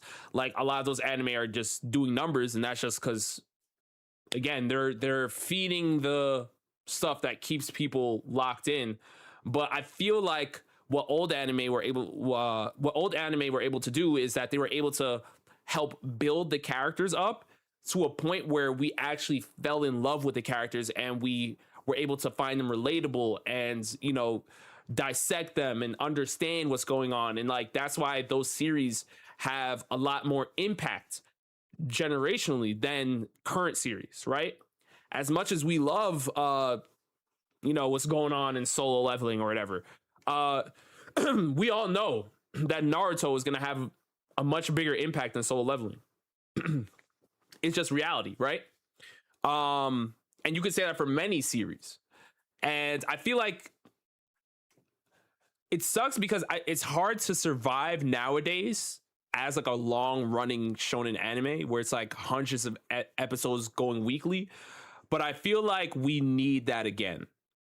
I feel like the seasonal wave isn't enough anymore. And you gotta understand too, a lot of the series that you watch week to week for, hundreds of episodes, you know those anime way more, right? You just happen to be way more knowledgeable on those anime than the anime you watch seasonally. It's just natural. When you take breaks, when you take long breaks in between watching a series, you have to watch recaps. You have to remember who you cared about, whatever.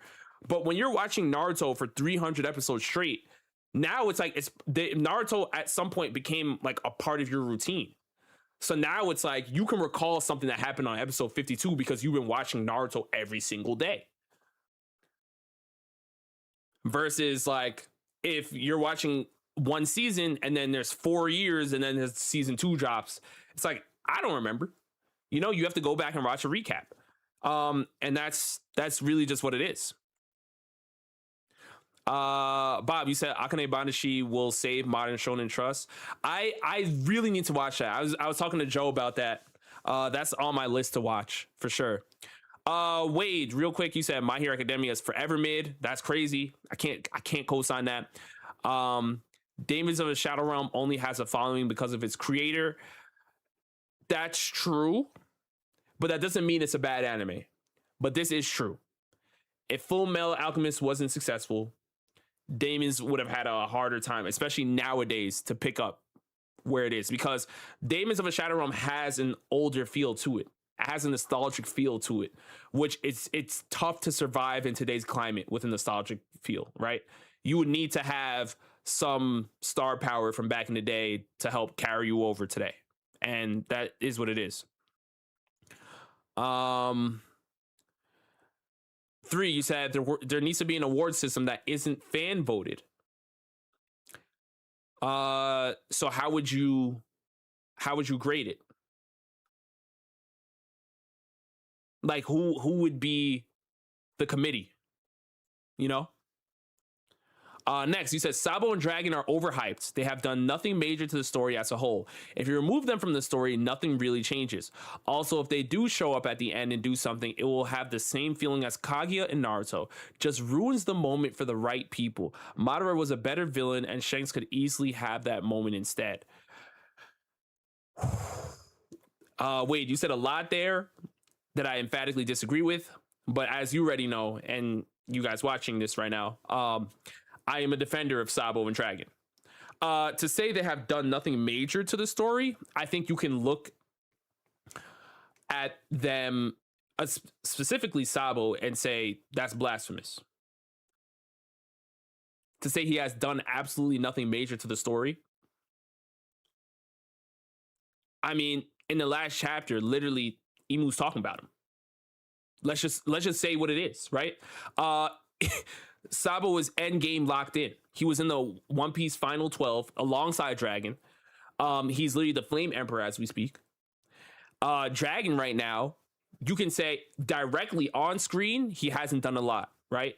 The most we can point to is him saving Luffy from Smoker when we're talking about on-screen feats. But when we're talking about what he's done indirectly, the Revolutionary Army has been making moves over the years. Right? Kuma doing things. Bello Betty doing things. Sabo doing things. Baltigo. The Revolutionary Army is there. Their presence is felt. Tequila Wolf, right? The bridges of the One Piece world. Like, the Revolutionary Army they're doing things. Just because you may not see it on screen doesn't mean that it's not happening behind the scenes. And if we can respect a character like Blackbeard, who is revered as one of the greatest villains, and he's so cool, he's so powerful, but all of his feats are off screen, I feel like we should also be able to look at Dragon and respect his off-screen feats too. Because Dragon is also an off-screen king. He's an off-screen king.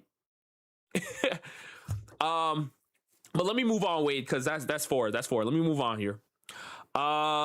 Next, I gotta find yours too, right?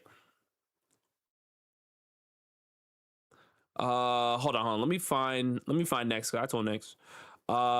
Nitro, real quick, you said One Piece live action over One Piece for the arc so far. I can't go there. I love what they're doing with the live action though, but it still feels weird because a lot has to be cut out.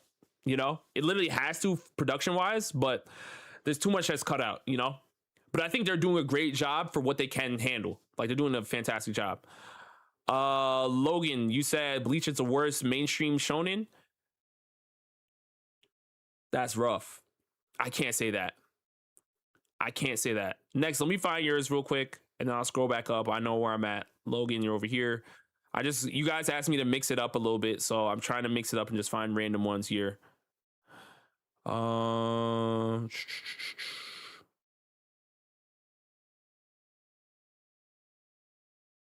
okay, all right. Bobby, I know you were saying something earlier.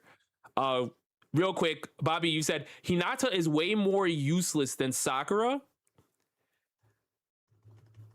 See, yo, this useless word, it's so harsh, man. It's so harsh. I'm assuming you mean in battle. And if you mean in battle, I think yes.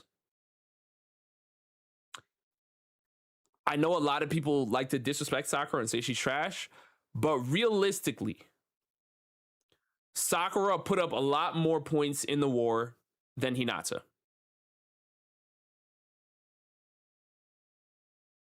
You know what I'm saying? It's just reality. Sakura is literally the second coming of Tsunade. She saved Naruto's life. The healing is there. The punching power is there. The physicality is there. She's ridiculous. Like, you know what I'm saying? She's really, really good. She's really, really good. Twix, you said Kaido solos Prime Whitebeard. Oh, this is gonna be tough. Next, I'm trying to get to yours, bro, but there's a lot. I can't just scroll past this. Kaido solos Prime Whitebeard. I literally can't co-sign this, Twix. And you know what's crazy? There's a lot of people that love Kaido. I've been seeing a lot of takes where people are like, you know, Kaido can still get busy right now. Like, Kaido was dealing with a lot on the roof. He had to hold Onigashima up. He was fighting all these people. And I'm like, guys, I understand that.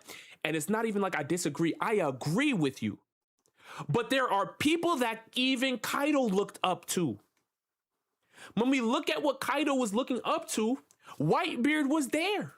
Whitebeard was literally, his face was plastered on the Mount Rushmore, or not even the Mount Rushmore, on his Fab Five. It was his Fab Five, bro. Whitebeard's face, his image was right there. There is a reason why Kaido went to Marine. He was headed to Marineford. It's because he wanted another chance to fight Whitebeard. He did, like, even though Whitebeard was old, Kaido still wanted to fight him because he respects him that much.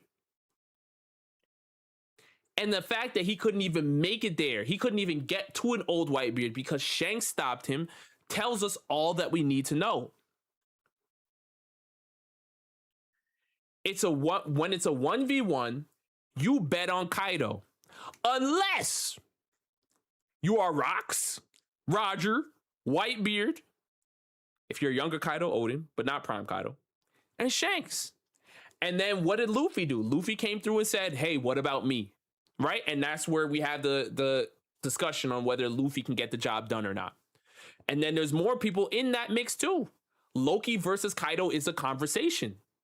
Right? There's characters in there that can box with Kaido. When you look at the five elders, the Gorosei, Warcurry tanked an attack that hurt Kaido. It's factual. So again, Kaido is ridiculously tough. His toolkit is ridiculous. We respect his strength, but for us to put Kaido over characters that he already thinks are ridiculous is tough for me. It's just a little tough for me. All right, let me scroll around a little bit because a lot of you guys in chat are saying talk about some newer ones. Kanga, real quick. Kanga, you said old anime looks way better on a CRT, and if you have the space, you should get one to watch old anime. You know what? This is an interesting take because it's been a long time since I watched anime on a CRT. It's been a very, very long time since I watched anime on a CRT. So I'm gonna have to test that out. I'm gonna have to test that theory.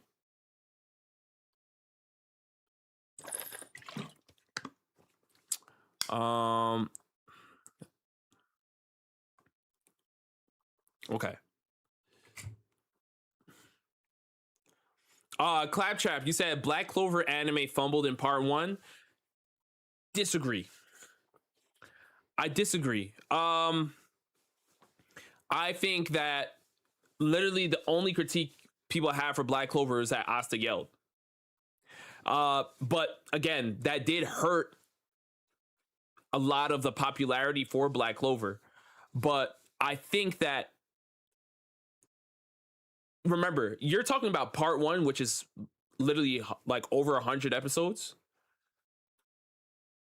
There's a lot of gas in Black Clover part 1, man. There's a lot of heat. From the earlier parts of like the Ladros fight, then you can move on to Asta being judged, right? Then you have the elves. There's so much. Now we are dealing with Dante and Xenon and Vanica, right? From the Spade Kingdom, the Dark Triad, right? So I think there's a lot outside of Asta yelling that we can look to. Islam, you said My Hero Academia is overrated, Black Clover is underrated, and deserves top 3 best new gen anime. Again, we don't know what the cutoff is, but I kind of co-sign this take. I'm not gonna lie. I do think Black Clover is very, very underrated. My Hero is overrated in a sense, but I feel like My Hero had a really great ending, so I feel like it deserves the love. If My Hero had a bad ending, yeah, I'm with you, but it had a good ending, so I'll leave it alone. All right, let me search around. Adrian, real quick, you said, expanding on my Digimon over Pokemon thoughts, I'm strictly talking anime manga, right? If Digimon got as much promotion and push as Pokemon, it would have been far more popular mainstream. Character and monster designs, character stories, themes, world building, and lore. Digimon explores and develops and tries new things in a way Pokemon never did. Pokemon has one story. Ash gets X amount of badges and loses the championship. Digimon is a superior monster tamer series. I'll stand on that. I've heard this take from a lot of people that, are more knowledgeable on Digimon, is that Digimon is just overall better than Pokemon. Like, that's what I've heard. Like I said, I've watched one of the Digimon series way back when. But I can't speak on Digimon as like a full IP, right? I can't talk to all like the movies and stuff, because I know there's a ton of movies, and there's a lot of people that like the Digimon movies even more than the Pokemon movies, but I can't speak on it. But I will say, from what I've heard from the people that have watched both Digimon and Pokemon, people tend to lean more towards Digimon. That's a real thing.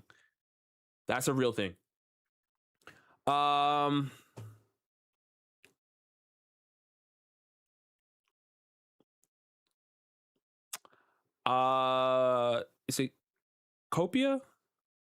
I hope I'm saying it right. Copia, you said you guys anime MC tier list was horrible. Yeah. I think I said that in the video. Izzy, thank you so much for the super chat. Izzy, you said Digimon does a better job catering to an older fan base. Oh, okay. Okay, I can see that.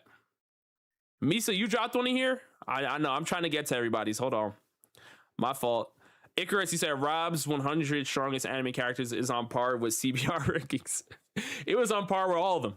CBR, Screen Rant, all that stuff. But I did say in that video, I said 50% of it was my opinion and 50% was what I was seeing from other people, because I was including characters from series that I have not watched or have not read. But I had to include them because just because I haven't seen it doesn't mean they're not in the top 100 strongest. I have to include characters that even I don't know, right? Or that anybody really doesn't know. So I try to find every single character out there and then look up what other people were saying about them. And yeah, it was tough, right? Because I think I made that video around the time where I did not read the JJK manga. And it was during the time where JJK fans were they were claiming that Gojo was Goku level. Like, I remember that era specifically. Gojo was thrown into the Goku conversations. And nowadays, JJK fans are like, what? Gojo would never have a shot against Goku. And I'm like, literally 2-3 years ago, y'all were saying he would destroy Goku. So again, because I was able to tap in and read the manga myself, I was like, all right, nah, he's not Goku level. But at the time, I had to rely on what I was seeing from the community. So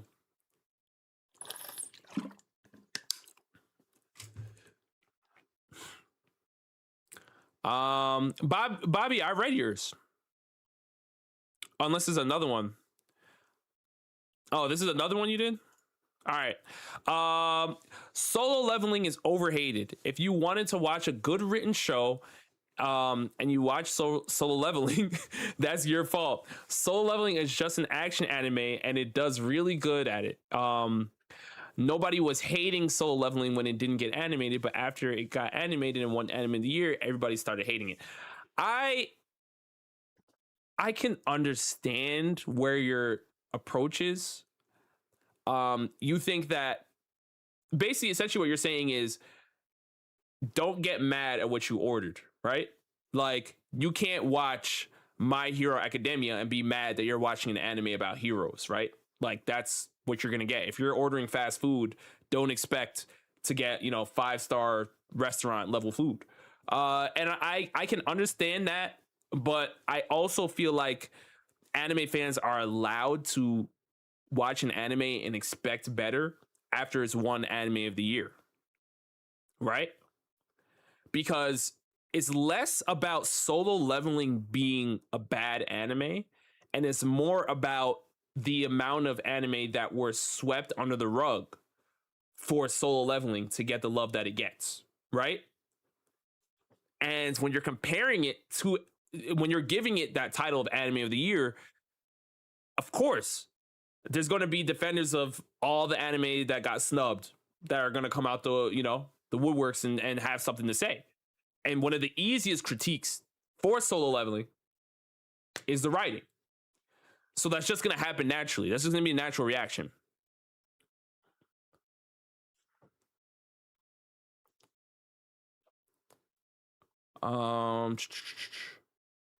Okay. Next is, it's finally time. I got you next. I had to skip around. Next, you said JJK has some of the best choreographed fights in the history of shonen. I agree. Unbelievable animation, unbelievable fight scenes. I don't know if I could even say this is a hot take next. This is just facts. This is just facts. When you look at, I think Naruto is also up there. There are a ton of series. Issei, you say nope? Really?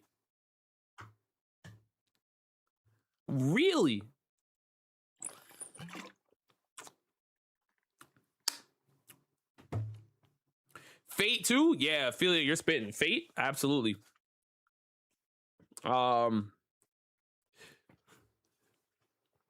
can even throw Baki.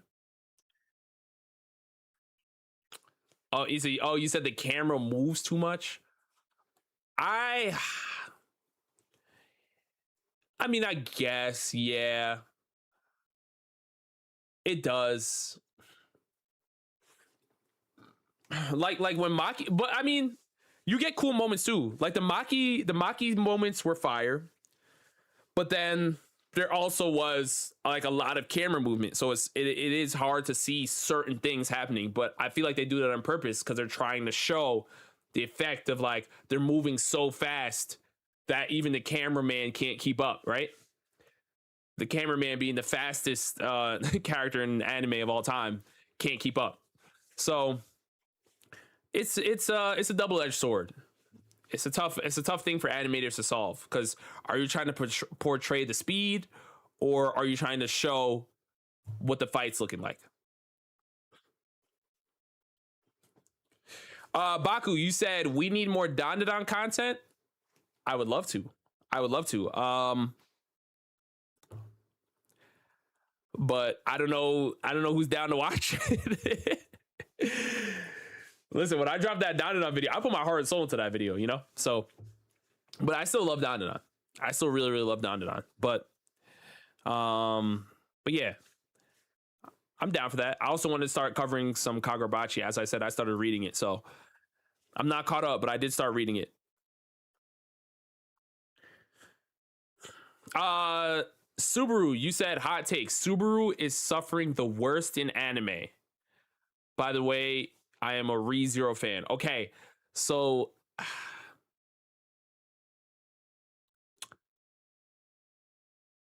so you believe Subaru is suffering worse than even Guts from Berserk?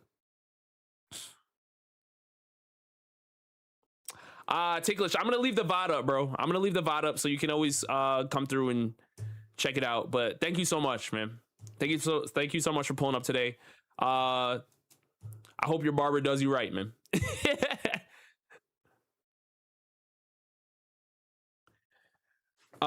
Because that's, yes. So back to this take, Subaru.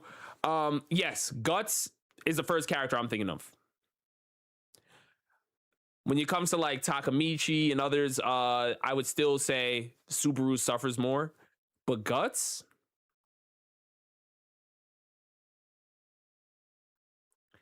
You could even make a case for Meliodas from a sense. Meliodas went through it a lot too. Yuji went through a lot too, but I'd probably still say maybe Subaru has it worse.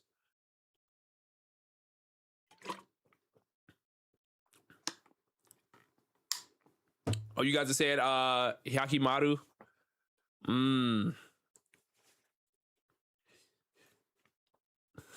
Eren,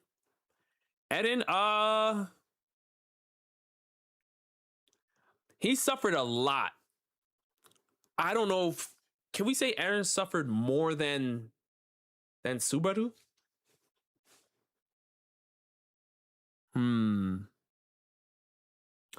This is a tough one. This is a tough one.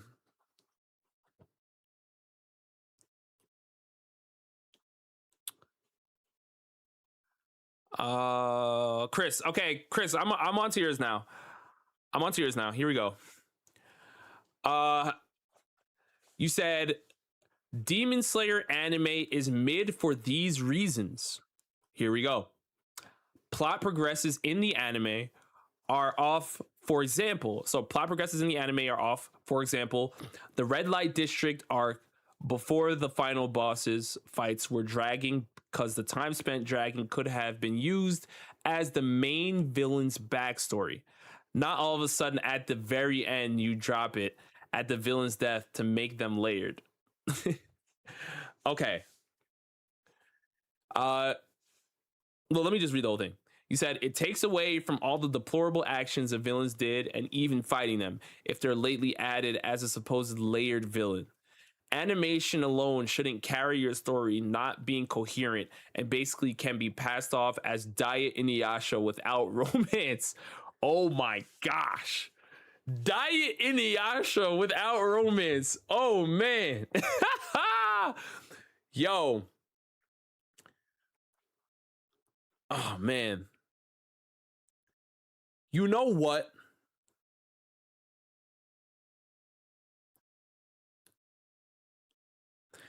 Chris, this is a solid take.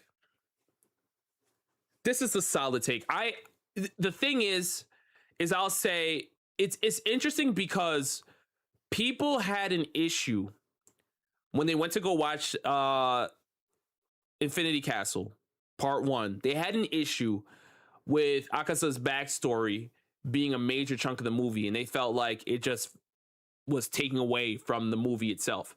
Whereas me, that was my favorite part. And I feel like that was the best backstory in Demon Slayer.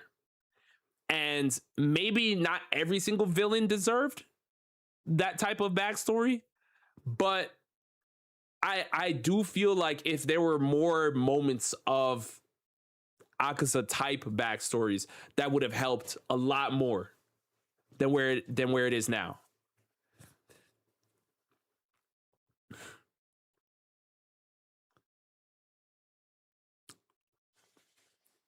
Yeah, see, look, Fake Robin, you agree.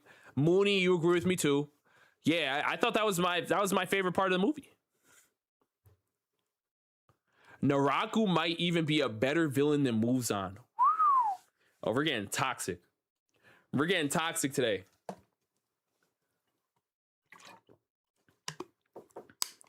Inuyasha fans, yo, you ready? Are you ready?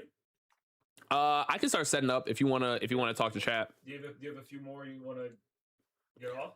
I mean, I pretty much kind of reached the end. I skipped around just a bit, but we can start setting up. All right. Cause I'm reaching the 2-hour mark now, so we can start setting up. Bet. All right. Okay. I'm gonna let. Oh wait, Misa. Okay. I'm still here. All right, so I could do Misa. Why am I not seeing yours?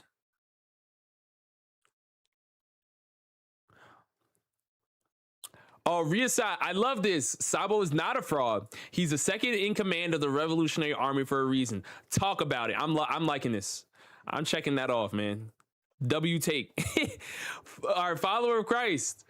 You said everybody, yes, everybody needs to watch the Law of Ueki or Del Toro Quest at least once in their life. Law of Ueki hype. We love it. This is not a hot take. It's peak. Misa, I found it now. Misa. I found it. You said old gen anime fans like to gatekeep anime and act superior. Like if you started during 2019 and later, they gonna cook you.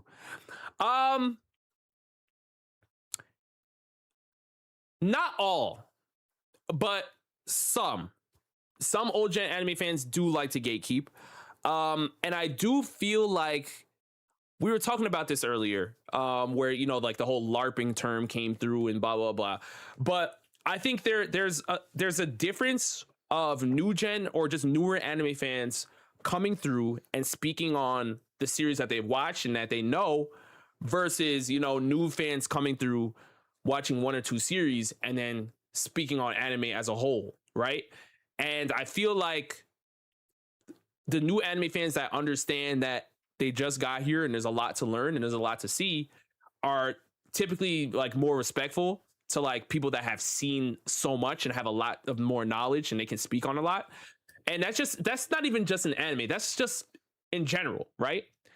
You wouldn't walk onto an NBA court and be like, oh, this is my first day playing basketball. LeBron, this is how you should shoot. Hold the ball like this, and then you're gonna, you know what I'm saying? Like, you wouldn't do that. But for some reason, some newer anime fans do act like that, which is why old anime fans come through and say, you know what? Maybe we should gatekeep this. Again, I'm not a gatekeep guy. I feel like the more people that watch anime, the better. Yes, you're going to have growing pains. You're going to have casual fans doing whatever. You're going to have people coming through saying, I hate anime, but still make anime content. There's all types of stuff. But I feel like the world is just better with more people enjoying this medium. I think it's just better overall. We're getting better media. We're getting better animation, better writing. Everybody eats, you know? Like, we get better stories, more inspiration for us. And, you know, Japan eats as well too, so that's dope. Angie, real quick, thank you so much for the super chat. You said thoughts non-anime fans going to anime centric cons. Well, yes, that's kind of what I'm speaking to, Angie, is that, yeah, there are people that don't watch anime but are showing up to anime spaces, and that's what's making older anime fans feel like, hey, we should probably keep this close to us because why are you here, right? Again, I will never really understand it, but I feel like the more the merrier is still something we need to keep, because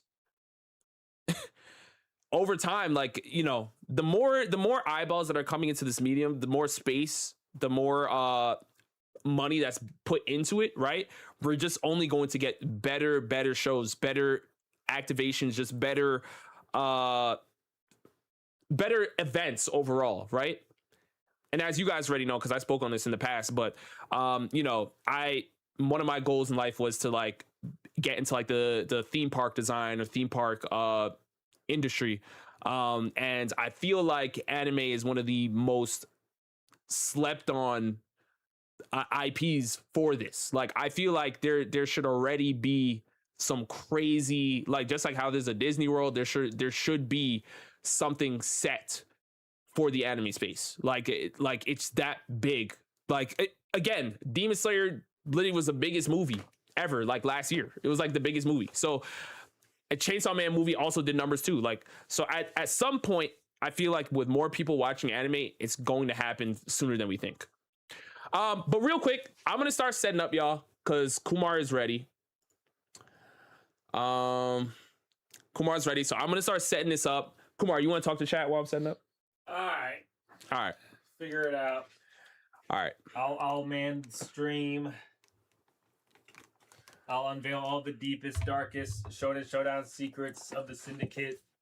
I don't know what he's talking that about. there were ever to secrecy before. What's going on, guys? You guys done hearing this guy talk about hot takes or what? I was posed up on the wall. I didn't know where else to stand. If I'm being real. You guys just ore farming in the background. Nah, I always hold chat down, you know? I just don't get the appreciation for it, you know? Look at this guy. What?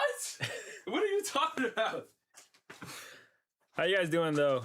How's your Thursday going? Yeah, watch this guy work. Look at this guy work.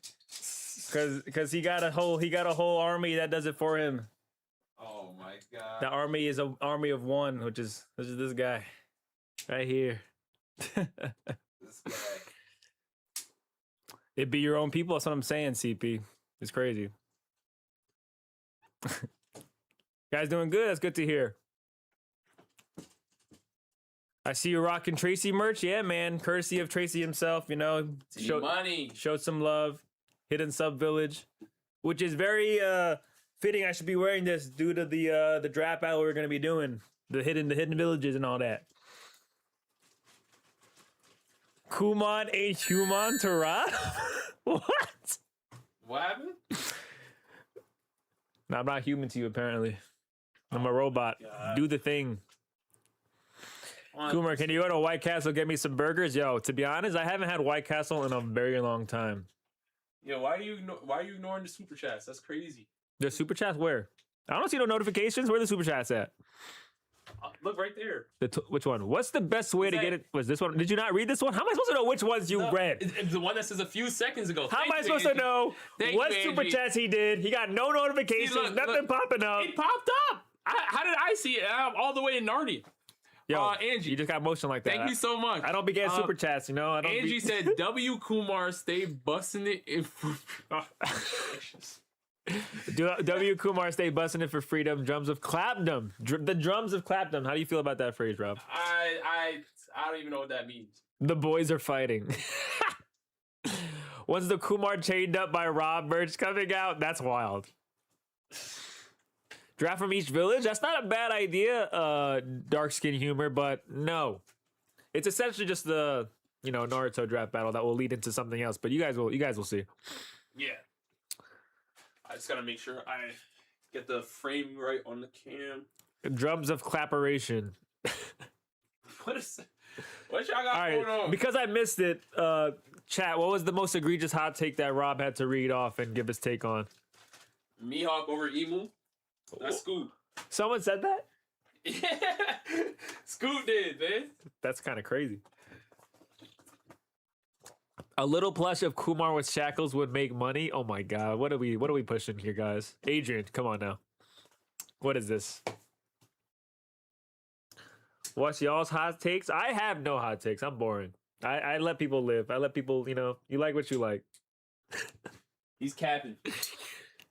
Could you ask Rob about the Deku on the wall? Yeah, Rob. What's up with Deku on the wall? That's Deku, right? That's gotta be ticklish. Is that not ticklish? No, that's Mex. Next is that? Yeah. Next! You're supposed to be on my team. Oh my gosh, bro.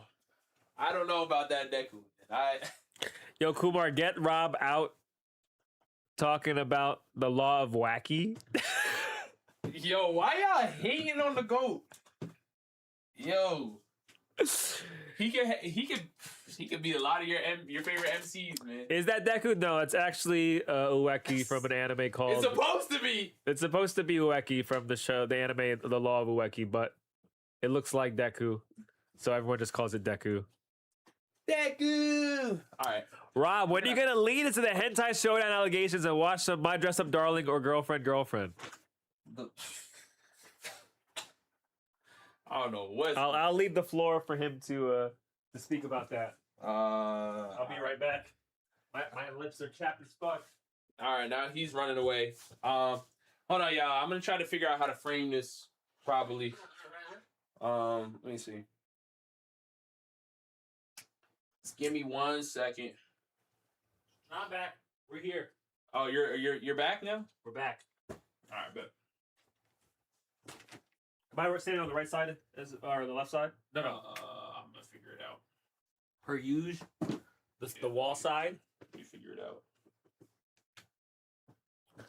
If you don't want the Deku picture, I don't mind taking it. My goodness.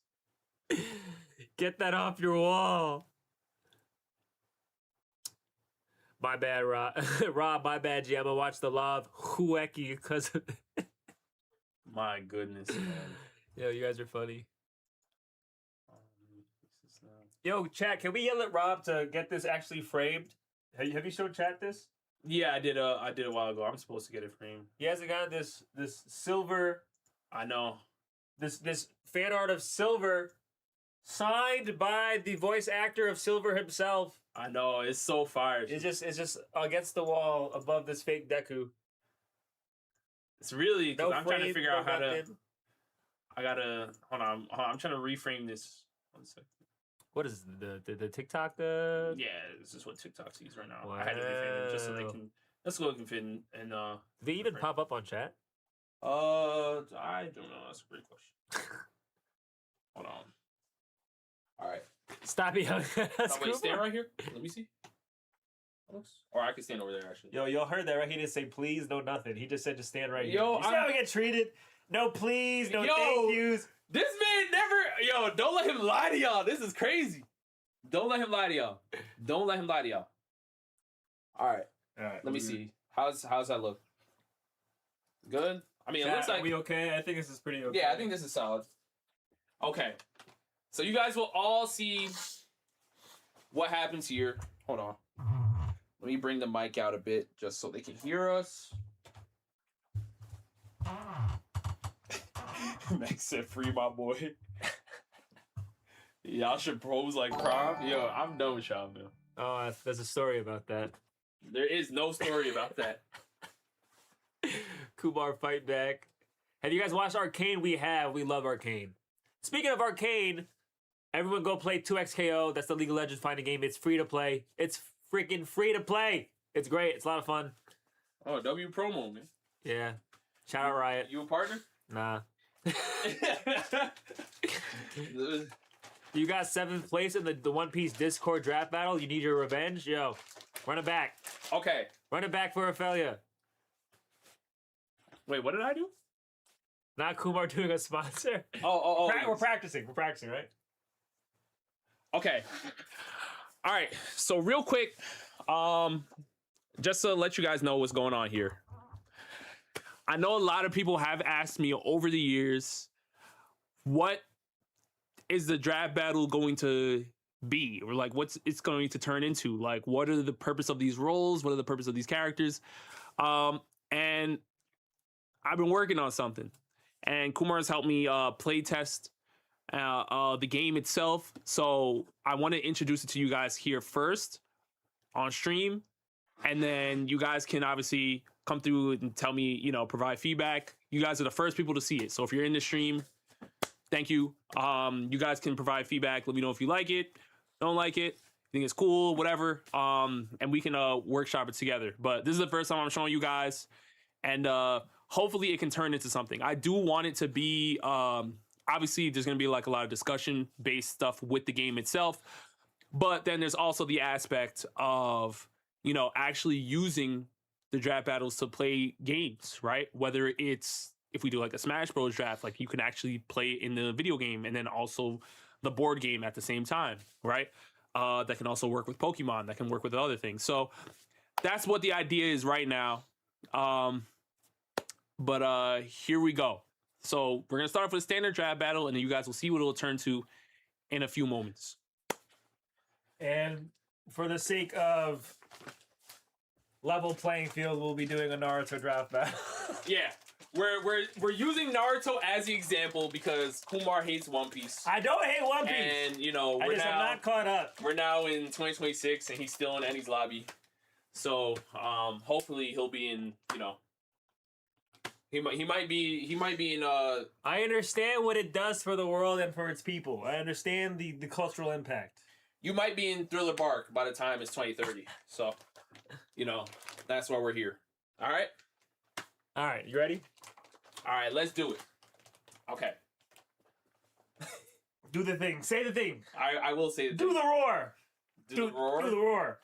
All Quick right. chat. What's that reference from? Anyways, sorry. Oh, I thought you were gonna. You didn't even let them respond. I thought you were. They'll say it when they'll see it and say it when they say it and see it. All right. Okay. Kumar, win this for us. Oh, Shrek, you got it. Good job. All right. Anyways. All right, here we go. Here we go. Here we go. All right. Draft the Naruto team to beat mine. Are you ready? Let's run it. All right, let's go. You get the first pick. All right, chat. It's been a while since I've done a draft battle, so you know. Here we go. I'm gonna need your guys' Genki Dama. I'm gonna need the energy, you know, for the Dragon Ball fans. All right, here we go. Show Damn, them. why did she always show up? Oh, I mean, He's good. It's a great Katsuyu support. is a great Great support, but I feel like great healer. great healer as well. Oh, that's right. We have a healer role. I forgot about that for this new game. There's no trader role, as you guys can see. Yeah. Well, the healer role was the Yes. initial. We are back to an OG kind of look for the draft battle for the follow-up game that happens after the draft battle. But yeah, we have the healer role back, and Katsuya, great healer. For sure. Yeah. All right. All right. Katsuyu is a great healer, man. All right. Here we go. Oh, my God, goodness. I see it. There's no Naruto! way. All right. Yeah, this is my captain. I have to. But there's a lot of you know there's heat in this bag. That's You know there's heat. You'll be okay. That's just crazy. How does his first pull Naruto? How you saying you're literally yo, hold on. I'm glad we're streaming this. I literally wasn't even looking at the bag. I'm looking literally this way. There's no way I can rig this. Did you shuffle this bag? There's no way I can rig this. I didn't shuffle the bag. Who's supposed to shuffle the bag? Bro, what are you talking? All right. Go ahead, you shuffle. No, it's okay. I didn't. Let's run it. I'm literally looking. I'm looking this way. It's all good. It's on stream. It's all good. Guy with the YouTube channel gets Naruto first pull. It's on stream. All right, we got Konan. See, Konan's not a bad pick. Konoha's a great pick. Great pick. You know, she almost shot the fair ones and won against Obito. So that should be a pretty good duelist. Okay. I mean, she was Pain's right-hand person as well in the Akatsuki. So Vice Captain would be cool too. But for now, you know what? I'm gonna say we're duelist. I was gonna say support, but I'll save that for a weaker character. Okay. Perfect. All right. Perfect. Look, I'm looking to the ceiling. Yeah. That's literally what. Yeah. Oh my. Minato! What's going on, chat? No. I'm literally looking up. There's absolutely no way I know where anything is. I don't believe him at all, guys. This is crazy. All right, vice captain. This is the best luck he's had all year. How you pull the son? I don't know, bro. and the father? This is literally the backbone of the fourth grade ninja war. Kumar, you saw me look up. There's no other way. This is ridiculous. There's no other way. Right, What are you? We got Zabuza. All right. I am a Zabuza rider, but he gets it. I mean, that sounded crazy.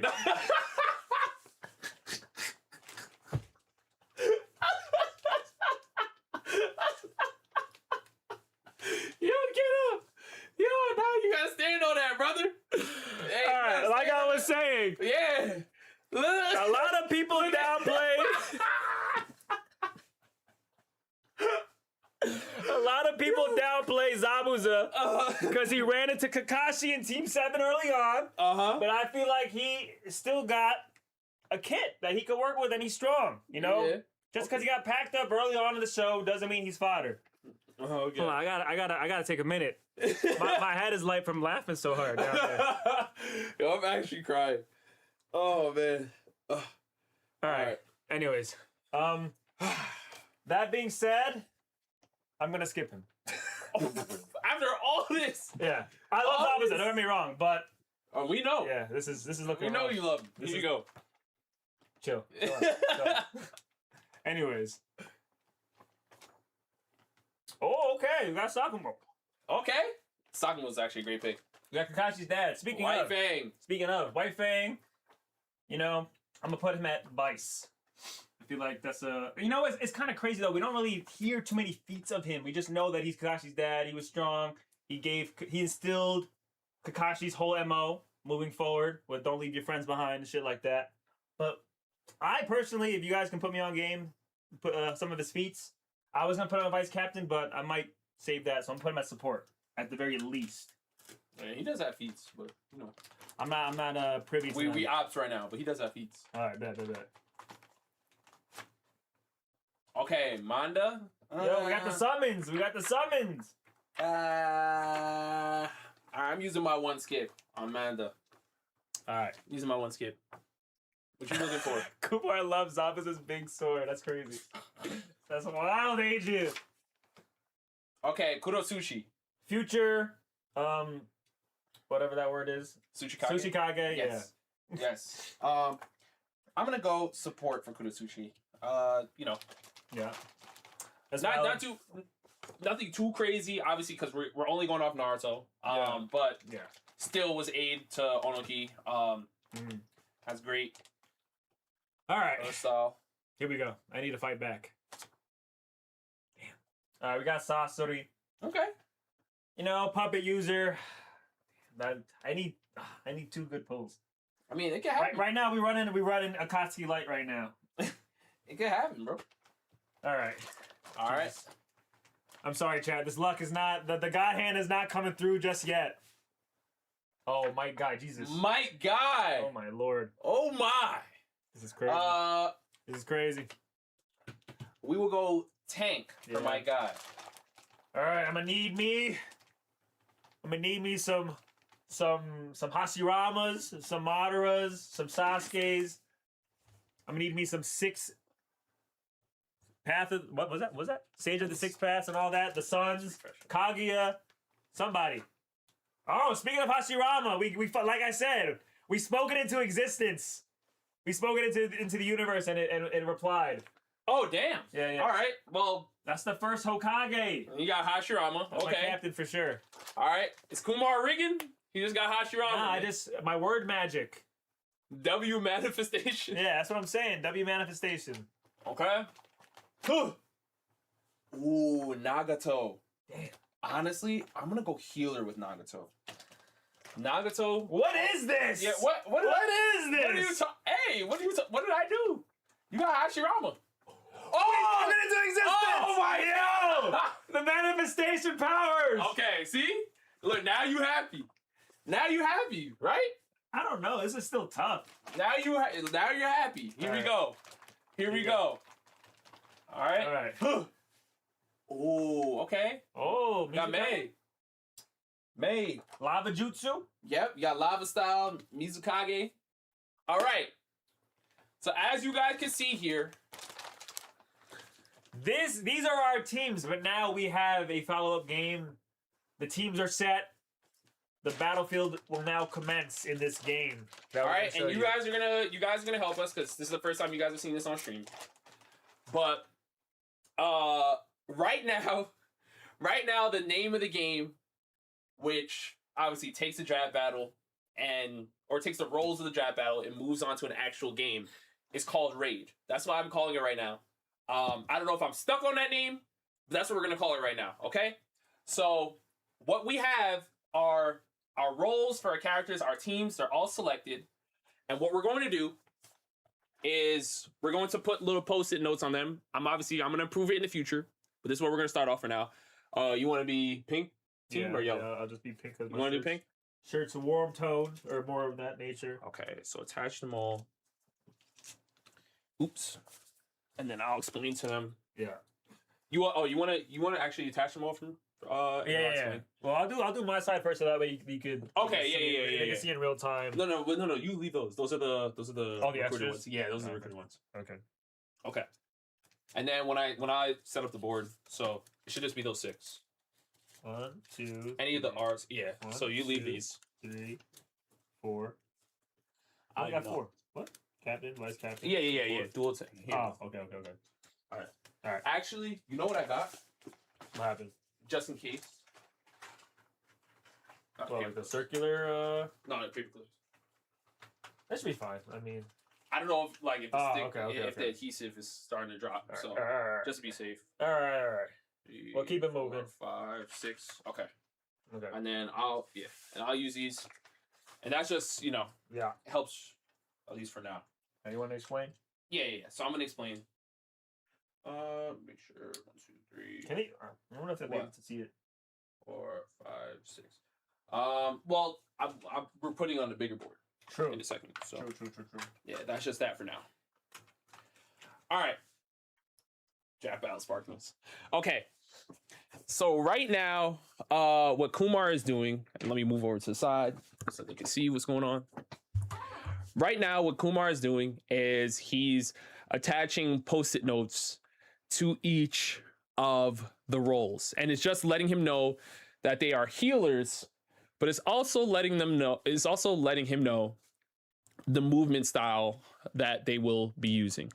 Now, Raid has some inspirations from Conquest, which is another game that I made up. I know you guys have been asking for like One Piece Conquest and stuff like that. It's a fusion of Conquest, but it also takes from chess. It also takes from Ludo a little bit. So it's a little like, it's like an amalgamation of those 3 things and just some other stuff. But essentially what this game is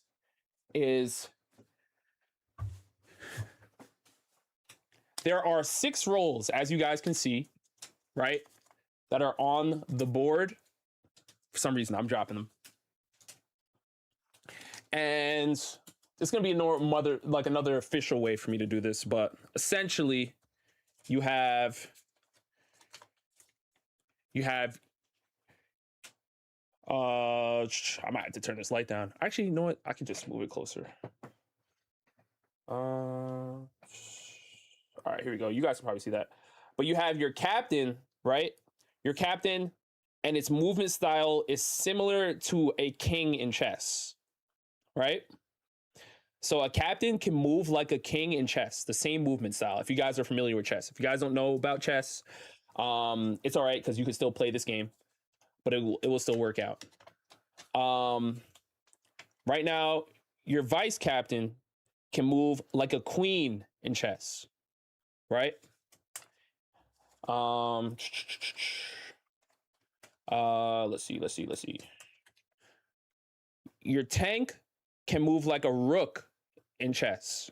All right. Then you have your duelist, which can move like a bishop in chess. Your support, also similar to a captain, moves like a king in chess. And then lastly, your healer moves like a knight in chess. So there are no like pawn movements, right? I know some people may be like, oh, why isn't the support a pawn? Because it wouldn't be fun. That's essentially why it is that way. Now, each role has their own special perk. Each role has their own special perk, right? Yo, they're talking about Hashirama solos and all that. What's the best way I could do this? So I think it'll be better to show them when it's officially on the board. Yeah. So what we're gonna do is we're gonna set up the gameplay board for you guys, right? And it will make sense, Coach. It'll make sense. What I'm gonna do is set up the official board for you guys, and then we will talk about, you know, each perk that each position has, and then we will play the game. Where's the big? Is it still in the garage? No, it's right outside okay, there. okay. Yeah. I'm gonna have to drop this and reframe the camera. Right. The adhesive worked. Yeah, but for the post-it notes, they're staying on the card. Yeah, that's all I'm worried about. If it stays, You wanna lower it first, or do you wanna put it on the? yeah, let me just place these for a second. If you want to talk to chat in the meantime.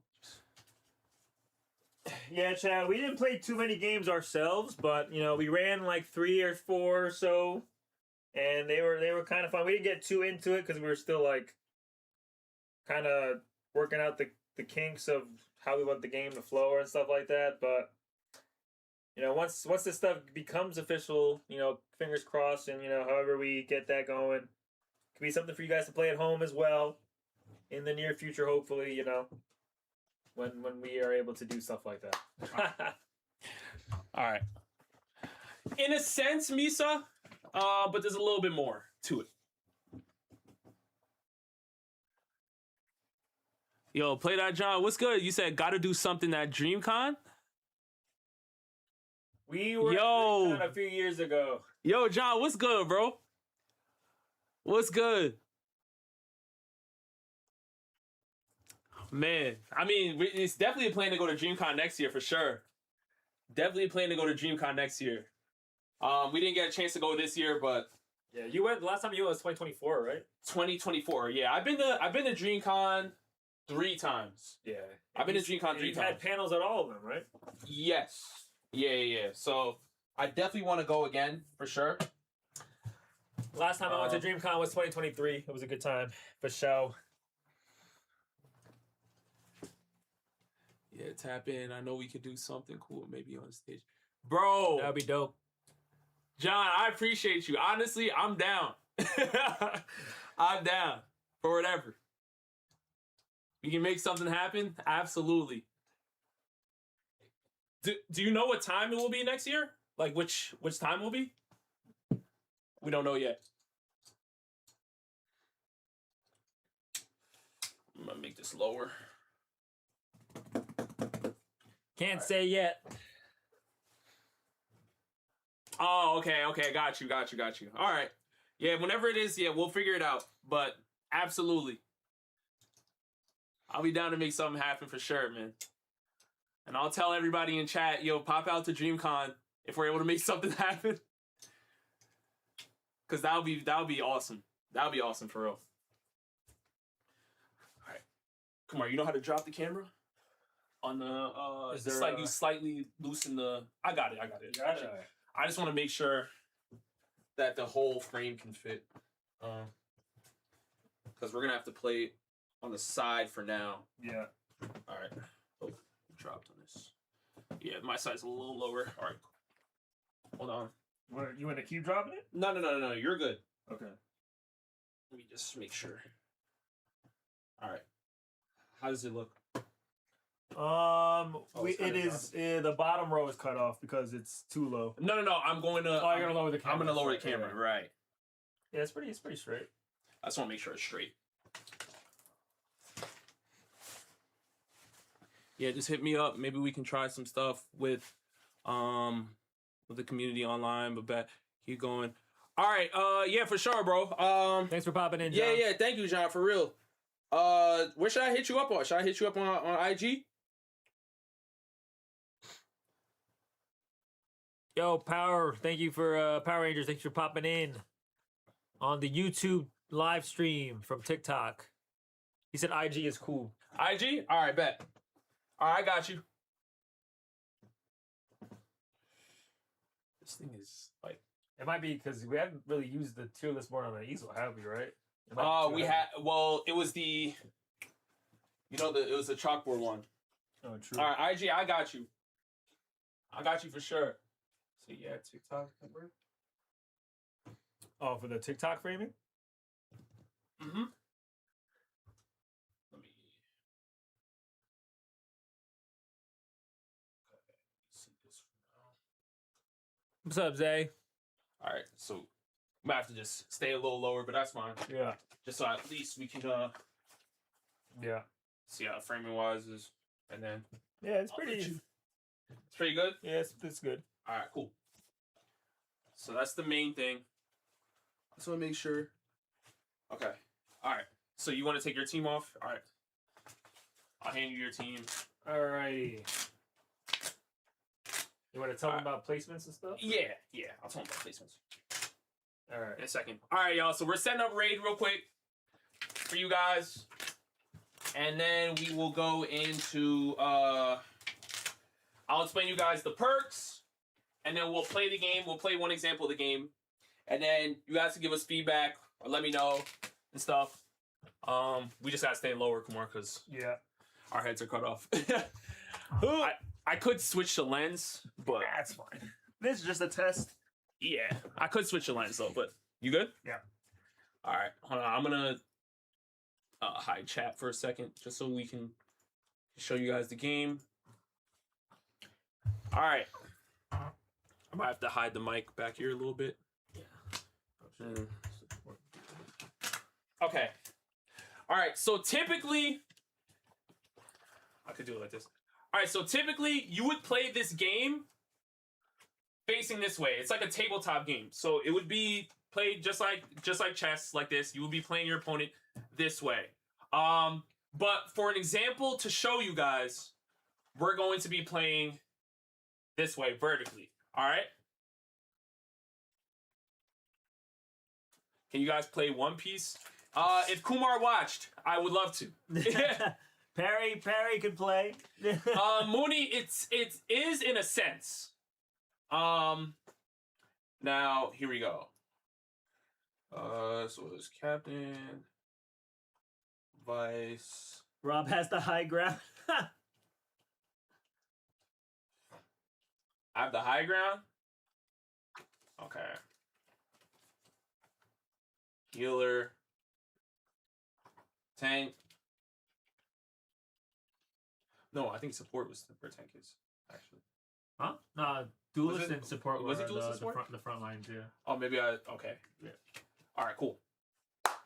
All right. So, as you guys can see on the board here, maybe what I could do like a quick little zoom in. Yeah, zooming in. Right? This is the board setup. Okay? And essentially what you have is you have your normal kind of, I mean, wouldn't really be exactly similar to chess because there's different positions. But this is kind of the position that you would play on a board that's 6x6, essentially. You have 6x6 spaces. Now, every card on here, every position has its own perk. And that's what I'm going to explain to you guys now. Okay. So, real quick. What should I start with? Should I start with? Just go with the. Because I feel like captains probably go last. How you win? Okay. So essentially, the objective of the game is to either defeat the other team's captain, right? And Kumar's captain right now is Hashirama, and my captain is Naruto. So he either has to defeat Naruto, or I either have to defeat Hashirama, or it's to get the captain to the opponent's side. So if I'm able to get Naruto all the way over here to, next to Katsuyu, that's also considered a win. Right? So there are two ways to win this game. Now, like I said, each position has its own movement style, right? So for instance, I'll remove Nagato and explain Nagato to you guys right now. Nagato, as you guys can see, is a healer, and Nagato moves like a knight. So similar to chess, if I were to move Nagato, and let's say I wanted to move him like one turn or one space or whatever, I would have to move like this, or I would have to move like this, right? Just like a knight in chess. But here's the thing.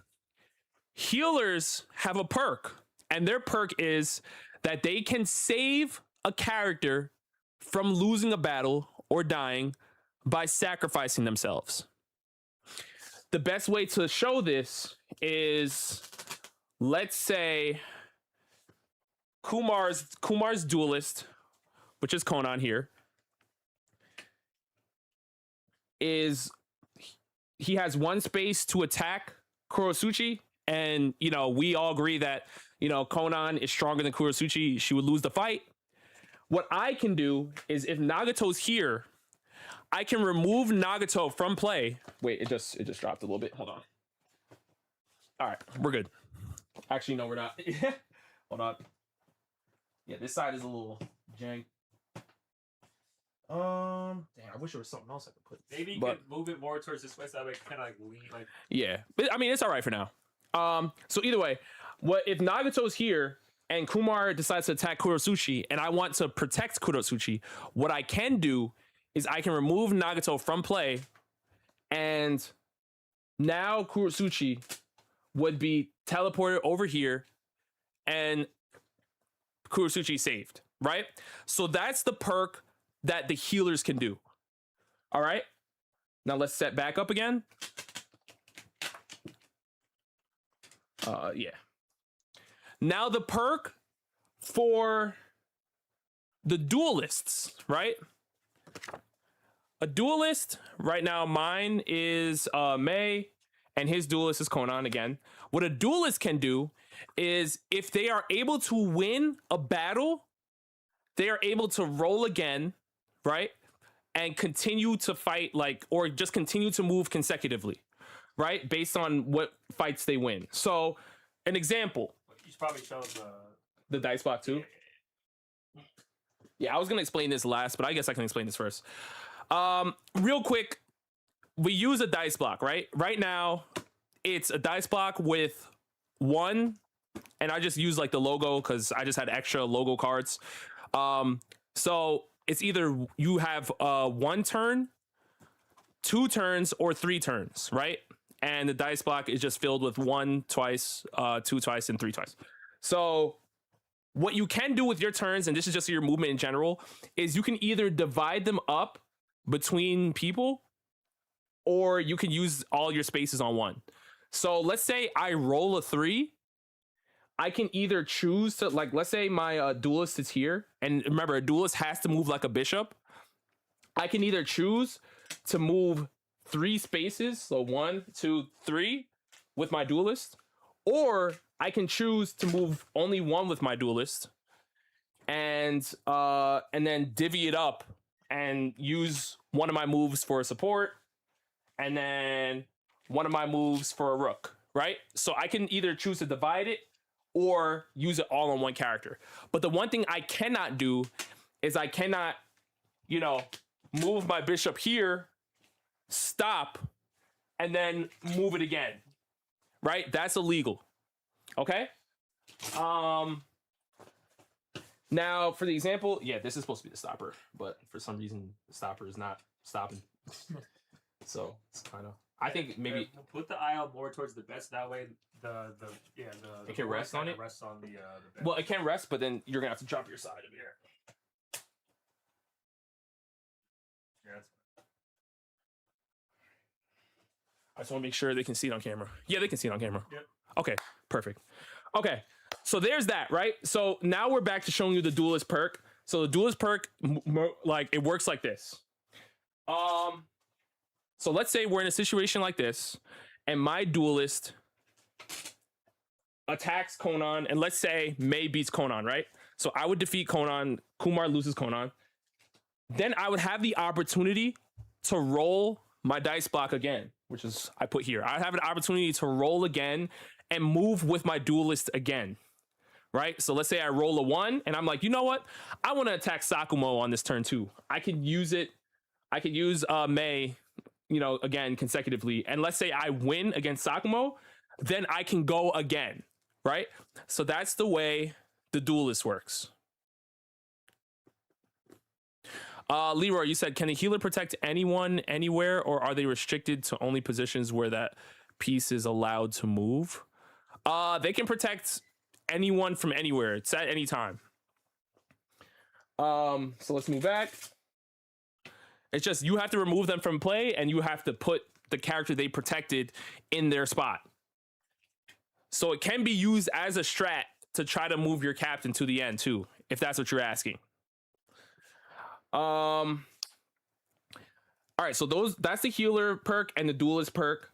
The support perk, what the support character can do, right? Your support character here, mine is Kurotsuchi. At any moment during the game, I can choose to attach Kurotsuchi to any of my team's characters. So let's say I want Kurotsuchi to be paired up with Mei, right? I can choose to do that. And I have a paperclip here, so I can like paperclip them together. And now as a support character, they operate as a 2v1. So they still move like a bishop because the support is chaining themselves to another character. So now the bishop is still like the main character. So you would still, I mean, the duelist is still the main character, so they would have to move like a bishop. But now it's a 2v1. So now if you run into Mei, you got to fight Mei and Kurotsuchi at the same time. It's 2v1, right? Mr. Woods, you said what determines who wins? It's either you defeat the other team's captain or you get your captain to the end side. And we determine battles if, let's say, we get closer to, let's say, if, you know, I'm here next to my guy, right? And I choosing to want to eliminate a player from Rob's team. The battle would the outcome would be based on either voting, depending on how many people are with us playing, or just us debating and coming to an agreement of, okay, which character does lose and which character does win. And if we can't agree, that's why you guys come into play. That's why you guys are here. Polls, yeah, with the poll voting. Yeah, but that's another way we could do that as well. And again, obviously, this is like the boring rules part, but obviously, once people get more familiar with it and we refine it or whatever, this will be like a fun thing to do outside of like the draft battles, and it would make it like an actual game. So that's what the support can do. It can attach themselves. Now, the caveat to that is if the support character is attached to one of the other characters on your team, their perk is automatically negated. So that whole duelist consecutive movement thing I told you guys earlier, that will not work anymore. You cannot do that anymore because now you are a 2v1. You still have to move like a bishop, but you don't have your perk anymore as a duelist, right? And that works for any character. If you choose to attach your support to your captain will lose its perk as well. And I'll tell you the captain perk in a minute. Okay, so we went through the healer, duelist, and support. Let's do the tank, right? So your tank, it moves like a rook. Mine happens to be Might Guy. Again, we're showing you guys this like vertically for stream, but this would typically be, a chess game. So rooks have to move horizontally or vertically. So I can only move like this, or I can only move like this, right? With your tanks now, your tank's perk is that Tiberius, you said you might need to put prompts on screen when you move a certain character to remind the viewers what they can do. Yeah, so it's just over time. It's just over time. So what I'm going to, because again, we're showing you guys this very early. There will probably be a dedicated long form YouTube video that Rob will do once we like actually finalize how we want the game to be played. Right. So that way he can live on his channel forever, and he will obviously explain the rules and the perks and who can do what in a video form. Right. Just like Conquest and just like any of the other games I've done on the channel, like I'll have like a video explaining the rules, just like Anime Blitz and stuff, breaking down the rules and all that stuff. We're where it's more just giving you guys a sneak peek. Yes. Of like what's to come, like other games we're thinking about that we can play, and Rob will obviously make videos of at cons or on the channel here at the house. Right. Regardless, Right. So essentially, yo, Niku, what's good, bro? Yes, Niku, this is a new game. So a lot of people have been asking me over the years, like, like we're putting characters in tanks, healers, whatever, but what does this all mean? Like we're hypothetically thinking like of a team battle of like how they would win, but is there a way that you can actually play a team battle? So I was like, all right, well, I have to come up with a team game for them to do it. And this is it, basically. I'm showing you guys this right now. Leroy, all right, thank you so much for pulling up. Okay, so the tank perk right? They have to move like rooks, horizontally and vertically.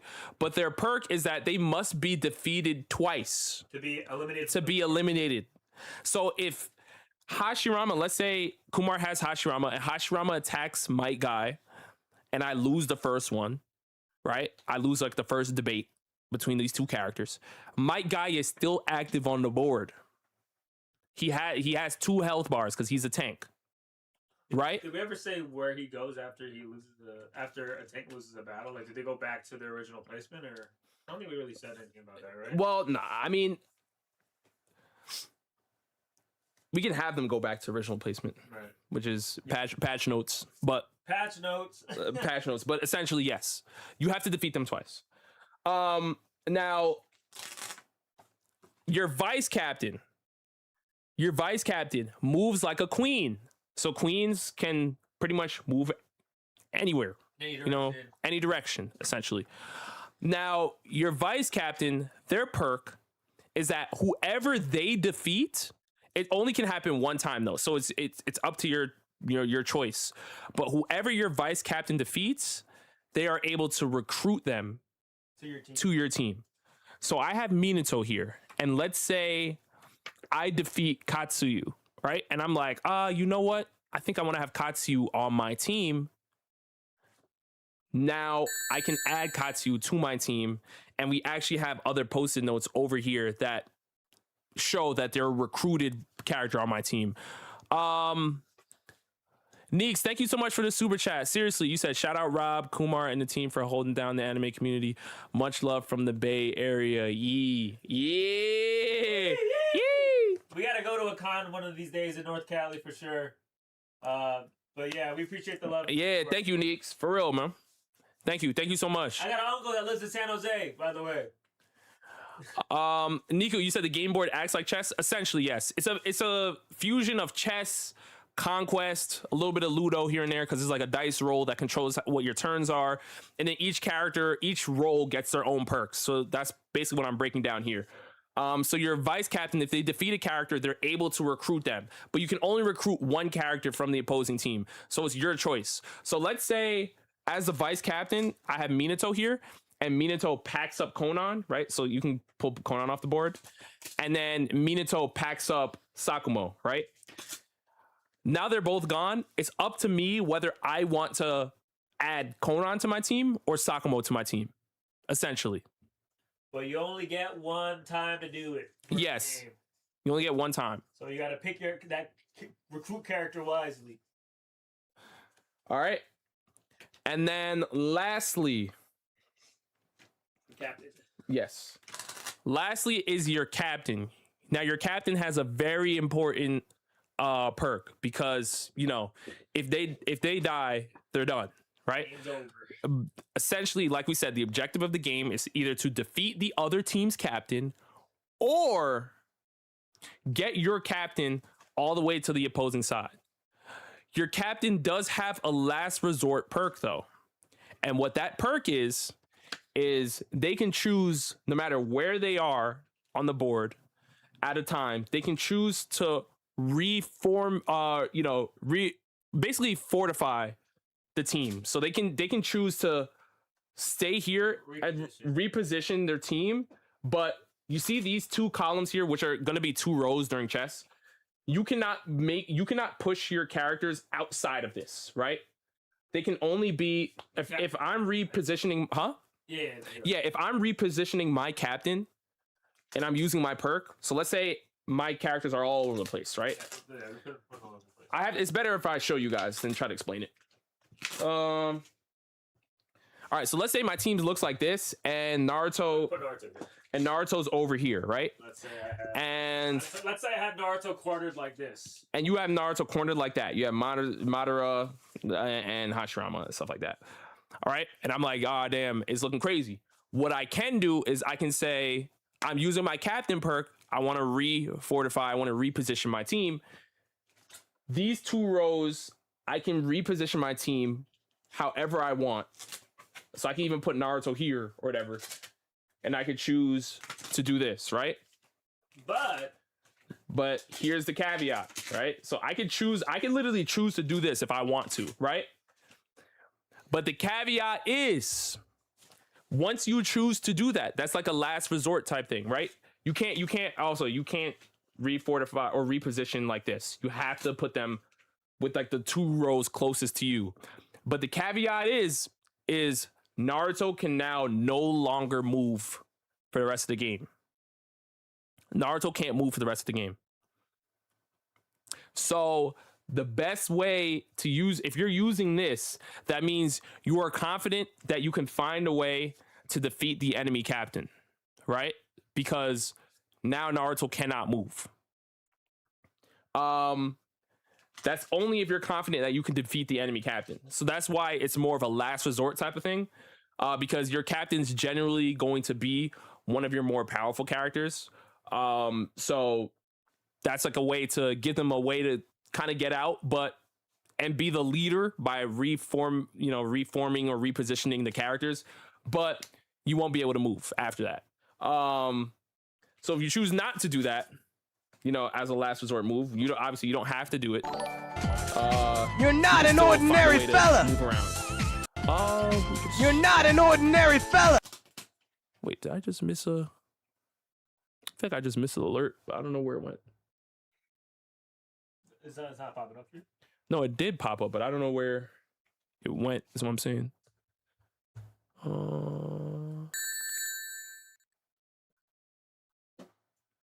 Okay.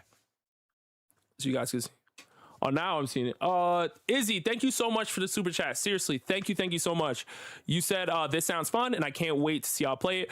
But what stops us from just picking strong characters rather than being true to fitting into roles? Yes. So that is true, right?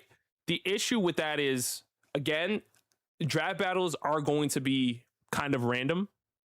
So there are certain instances. I'm messing up. There are certain instances where having like a weaker character may fit within the confines of the game because the game has perks. But that's up to your discretion when you're playing a draft battle with whatever IP or if you're doing general anime or whatever characters you're playing the draft battle with, and you're playing this game next. That's where your own strategy comes into play of where you want to put the characters. Yeah, because you're never gonna have a draft battle where you're just getting crazy strong characters. Yeah. Unless you're fucking lucky as fuck. But. Yeah, the reality is you're going to get a healer character and you're going to put them in a healer role because they fit the healer role. But when you're looking at your healer, right, your healer is kind of like a sacrificial lamb type character, right? You can use your healer to fight if that's your prerogative, but do you want to sacrifice a strong character so they can save another character, right? I don't think anybody would want to put Broly in healer, because why would you get rid of Broly to save, another character when you can have Broly be your tank? Because now I have to beat Broly twice, if you catch my drift, right? So that's why I feel like I understand what you're saying as well. And it's hard to make it fully fitting for the roles unless we made a video game, right? But this is a way where it still forces you to think like, all right, if I'm going to put this character in this role, am I willing to give them up? Am I willing to use their perk for this, for this strategy to win the game? So your healer is typically going to be a character that you're willing to give up, right? It may not always be that way. Some people may say, you know what, I want to put a strong character in healer and still see what happens. That's true. That could work out too, but again, it's up to you. And then, so we explained all the rules. We explained all the perks. We've shown the movement style. I think just for visually speaking, because it's hard for them to, see fully right now, I'm assuming. So I feel like we should probably say like, I'm moving my duelist. This is the movement style. It moves like a bishop, and these are the perks like every single time until it sticks. Yeah. But we're gonna do a quick run through with our teams that we have right now, and you guys are gonna help us with the matchups. Okay?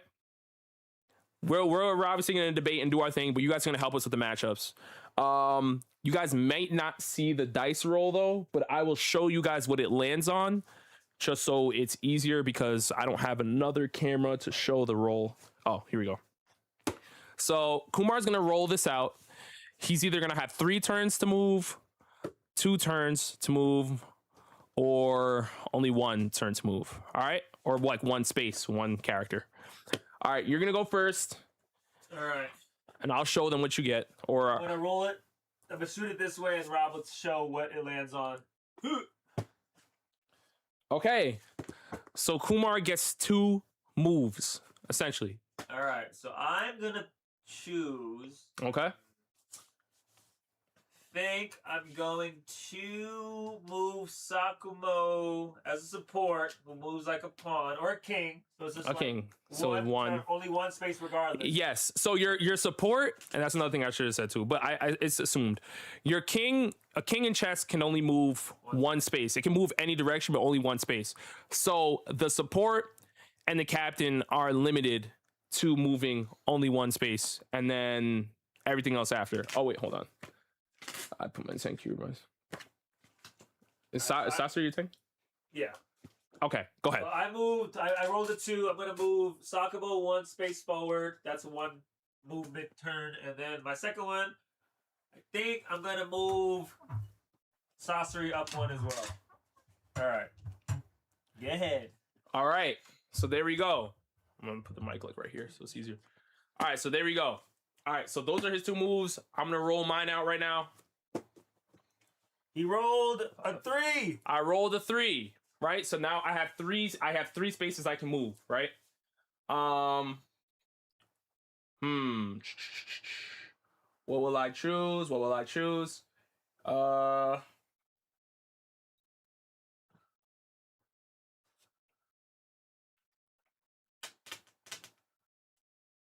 Ooh. All right, I'm gonna move 1 knight space with Nagato because he's a healer, but he moves as a knight. So I'm gonna go here.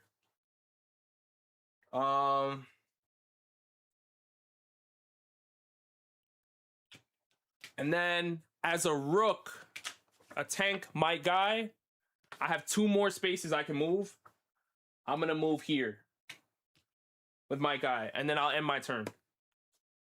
Is that how we did that? Mm-hmm. With the knight turn? Yeah. In terms of that? Okay. Yeah, knight is. All right. I thought we kept it at 1, 2, 3. Yeah. Yeah. That's how knights move. All right. I'm shooting. Oh, because your tank, One. you move 2 spaces forward. Yeah, I from the moved 2 Okay. spaces forward. Okay. All right, so Kumar rolled a 1, so you only get to move 1 space with one of your characters. This is interesting. Think I'm going to move. I'm gonna move Madara 1 space forward. Okay? And Mex, does the healer have 2 lives as well for themselves or not? No, the healer does not have 2 lives. The healer can only sacrifice themselves to, to basically save another character. And that's only if they're by themselves, right? If you choose to, if I choose to use my support perk and attach Kurotsuchi to Nagato, now they operate as a 2v1, but my healer perk is now negated. So now I can no longer save another character by sacrificing myself. Now I'm cooked, right? Okay. So let me roll this dice block. Let's see. Rob rolled a 3. 3. I rolled a 3 again. I don't know if you guys see that little 3 right here, but I rolled a 3. I don't like, because he's already using Madara to apply pressure to my healer here. So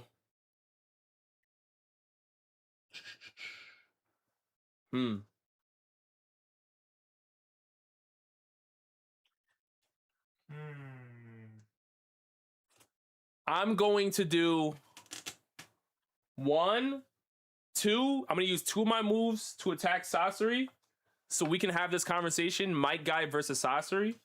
I don't think there's a real conversation there. And Kumar is clearly saying that my guy is stronger than Sasori, so I'm going to take this. I'm going to defeat Sasori with my guy, but I have to stay here. I have second life though with Sasori because he's my tank. Oh, you have a second life. Yeah, that's true. So he stays there. I forgot he was your tank. Yeah, I forgot he was your tank.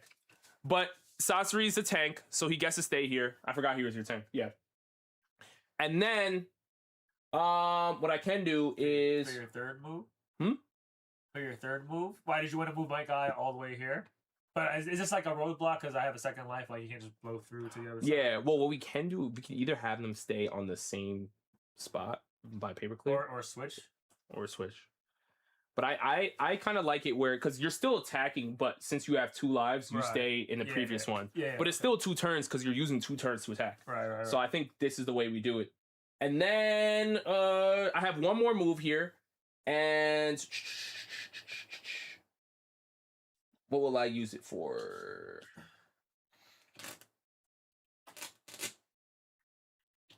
I'll go here. Okay. All right. Now it's Kumar's roll. So Sasori only has 1 more life. Yeah. Who? I rolled Alright. a 3. Kumar rolled a 3, y'all. So now he has 3 turns. Okay, hold on. Let me think about these perks we got, right? I think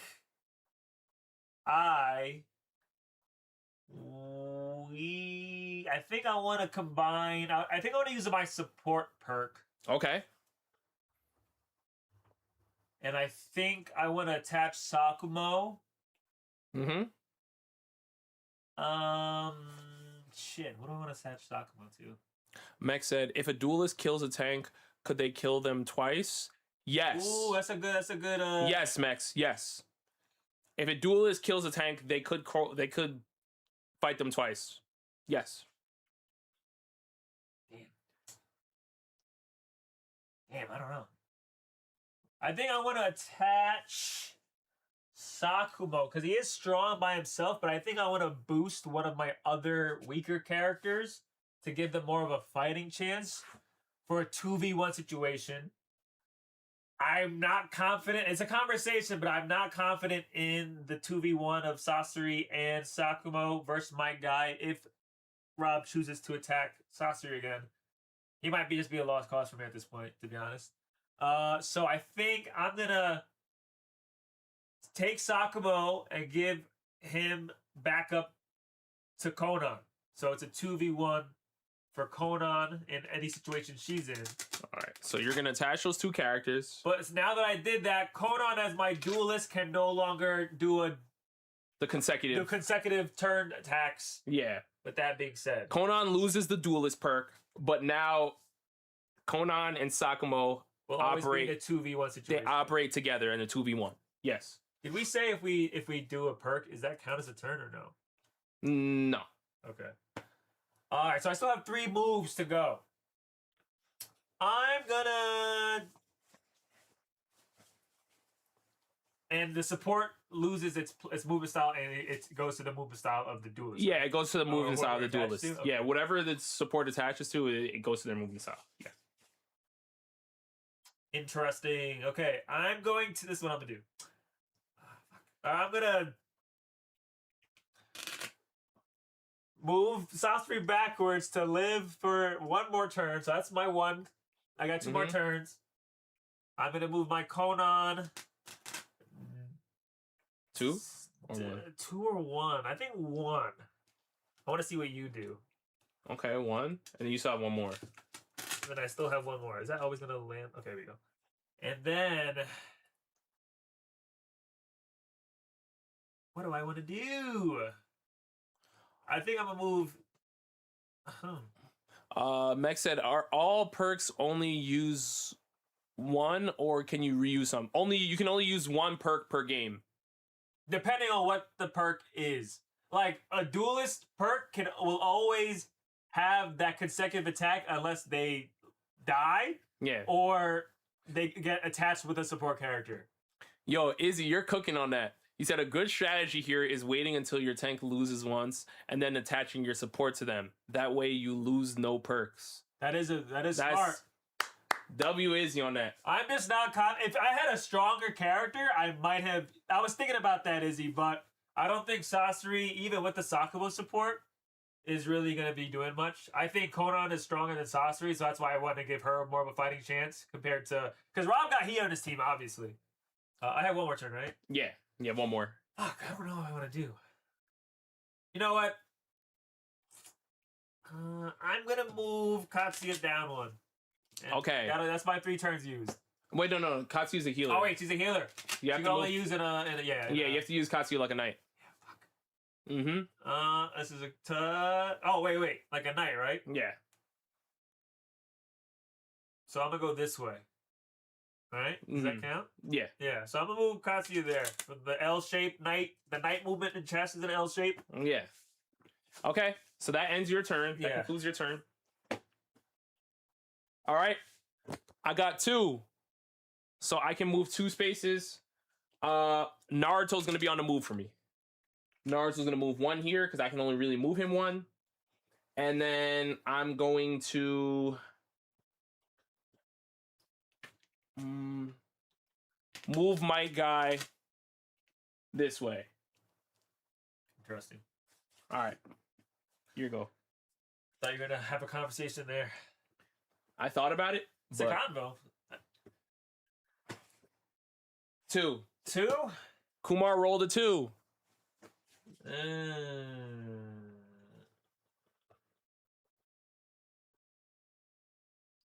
You know what? 2, huh? 2. Can you detach a support? No. Once you decide to link a support to a character, they stay there. Damn. What do I want to do? 1. That's 1. Shit. Uh-oh. Decisions. Kumar's thinking. Fuck. I don't know what I want to do. All right. What I'm gonna do is I'm gonna. Okay. I'm going to do. I'm scared, but I'm gonna push up.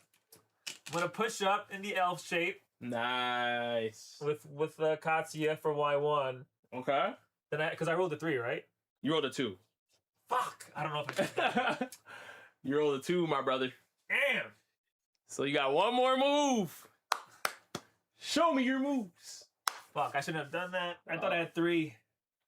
I might have played myself there. All right, you know what? It's fine.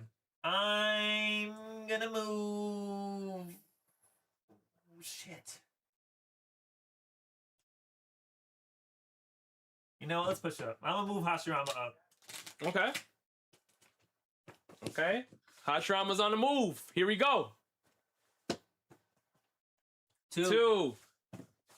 So I rolled a 2, y'all. I rolled a 2. So I have 2 moves.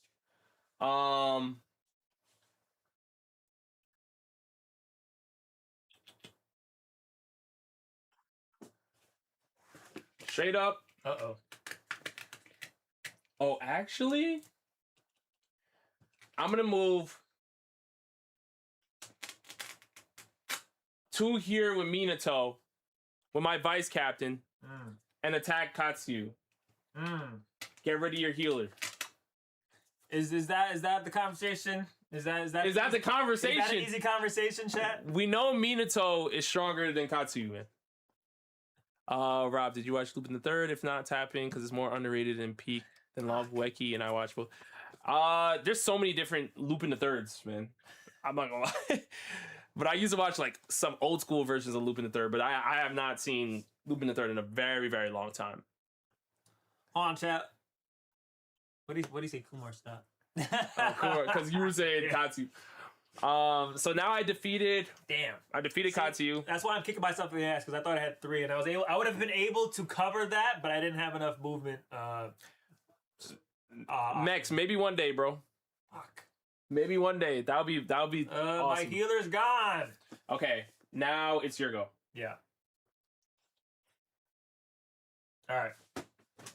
I rolled a 1. All right. God damn it. Kumar rolled a 1. There's only 1 logo here and no number.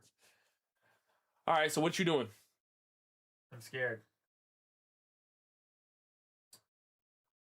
I only went 1, right? Yeah. All right. I'm gonna. What am I doing? Yeah, you know what? I'm gonna hope for the best. I'm gonna do a little retreat action here.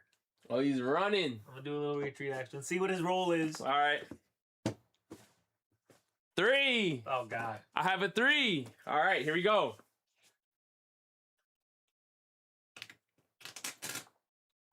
You want 2 or 1? I can only move 1. So I can only move 1 because he has the king style movement, but I move Naruto up. And then ooh.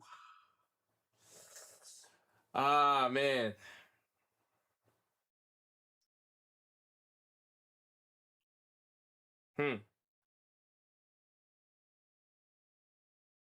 I don't know what I want to do here. All right, maybe I'll do this.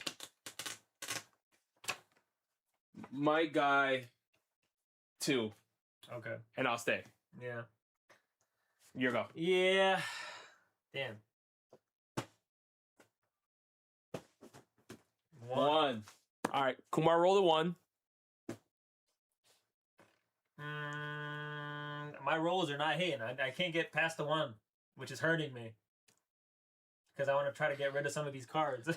Tiberius, typically, we like to operate with everybody that's like maxed out. But as the game gets more official, like I want to have different variations of the characters, so it's easier for people to understand. So, right now, just think of everybody primed out. Everyone's in their prime. Izzy's cooking up strats, man. I love this. But obviously, I appreciate you guys being here and just seeing how the game operates, and then I'll make like a more official video on it. I just wanted to show you guys just for the fun. I said 1, right? Huh? I said 1? Yeah. Okay. I'm moving moderate forward. Oh, gosh. Is that what we're doing? This is what we're doing. Is that what we're doing? This is what we're doing.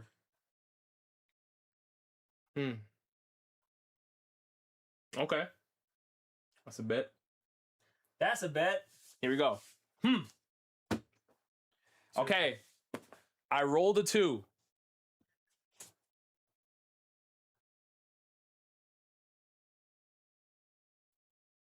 I gotta be careful here.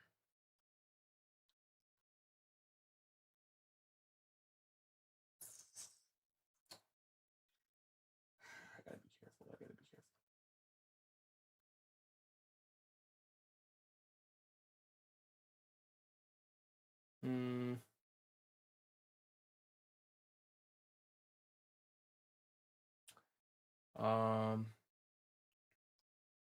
You know what? I'm going to use, I rolled a 2, but I'm going to use, oh, Max, thank you, man. Thank you so much. Seriously, Max. I appreciate you, for real. I'm going to use my vice captain perk, because I defeated Katsuyu earlier, so I can recruit Katsuyu to my team. And on the side, I've already prepped for it, but for right now, until I figure out a better way to do this.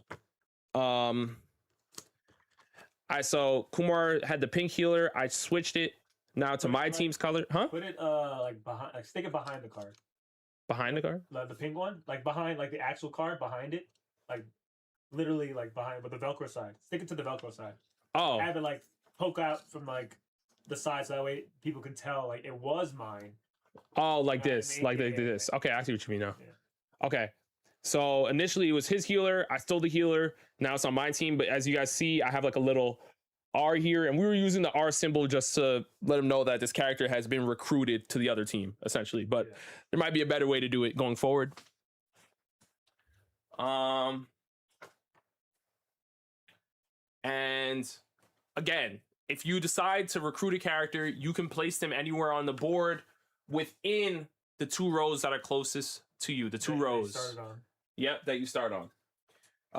So what I will choose is, and this does not count as a turn, it's my perk.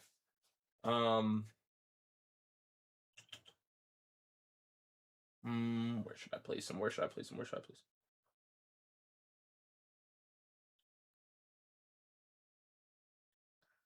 Let me go. If I go here, Okay. I'll place him here. For my first move, because I rolled a 2, I'm going to attack Sasori with my guy again. All right, so he's out. So now Sasori's completely done because my guy will win that. He lost twice in a row. So I got Sasori. And Loki, I could have waited, but there's a reason why I did this. Because I wanted to have 2 healers instead of 2 tanks. And now what I'll do is I'm going to move Naruto forward. 1. And now I have my turn. Yeah. Oh God. All right. Rolling. You roll a 3. God. Kumar rolled a 3. Thank God. All right. Rolling a 3. Rolling a 3.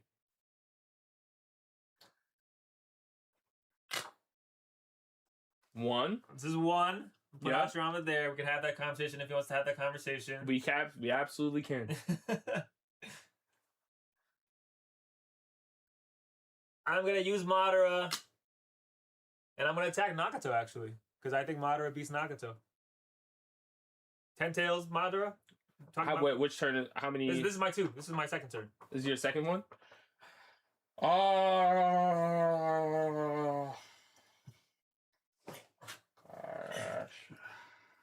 Remember, we're doing peak Yes. characters. You know what? Do I want to let that? Let it rock. I'll let it happen. You know it. I'll let it happen.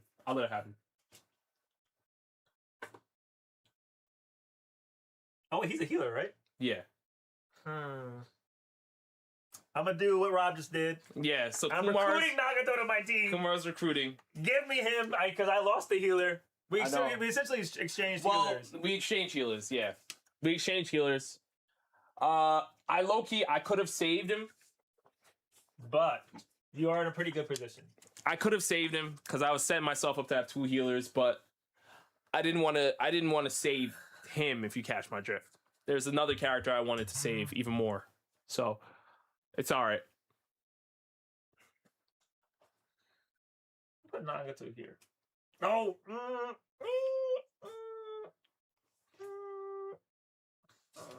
don't want to put him. All right, and then you have one more move I have after one that. more move. Yeah. I'm gonna put him here. Okay. All right.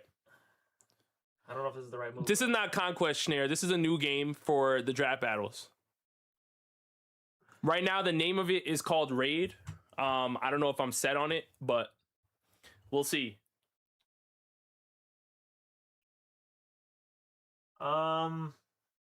Yeah, and you know what? Am I allowed to move him even if I just placed him? Yeah. This is my 3rd turn, right? Yeah. Yeah, so I'm gonna move Nagato up 1. No, he's a healer. Oh, fuck, you're right! Damn. Yo, Kumar's forgetting the healers move like knights. Shit, what do I want to do? Tiberius, that's the only reason why I wasn't set on it yet. Because of what you just said. That's the only reason why I wasn't set on it yet. And he moves like a knight, right? Mm-hmm. What do I want to do? Fuck. Damn.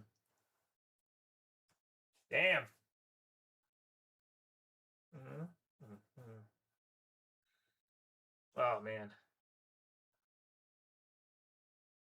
Okay, you know what? I'm curious about what you would do here.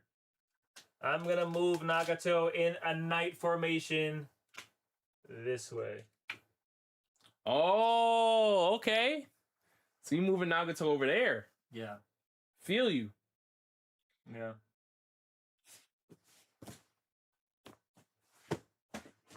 Two. All right, so I have a 2, right? What I'm gonna do here.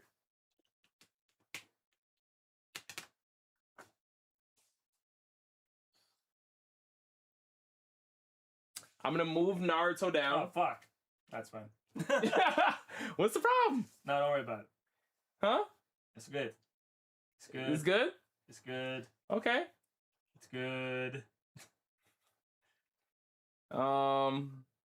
And then I'm going to use my support and attach Kurosuchi to Naruto. So now they operate in a 2v1, but Naruto can no longer use the formation. And then I rolled a 2, right? So I can move one more. Yeah.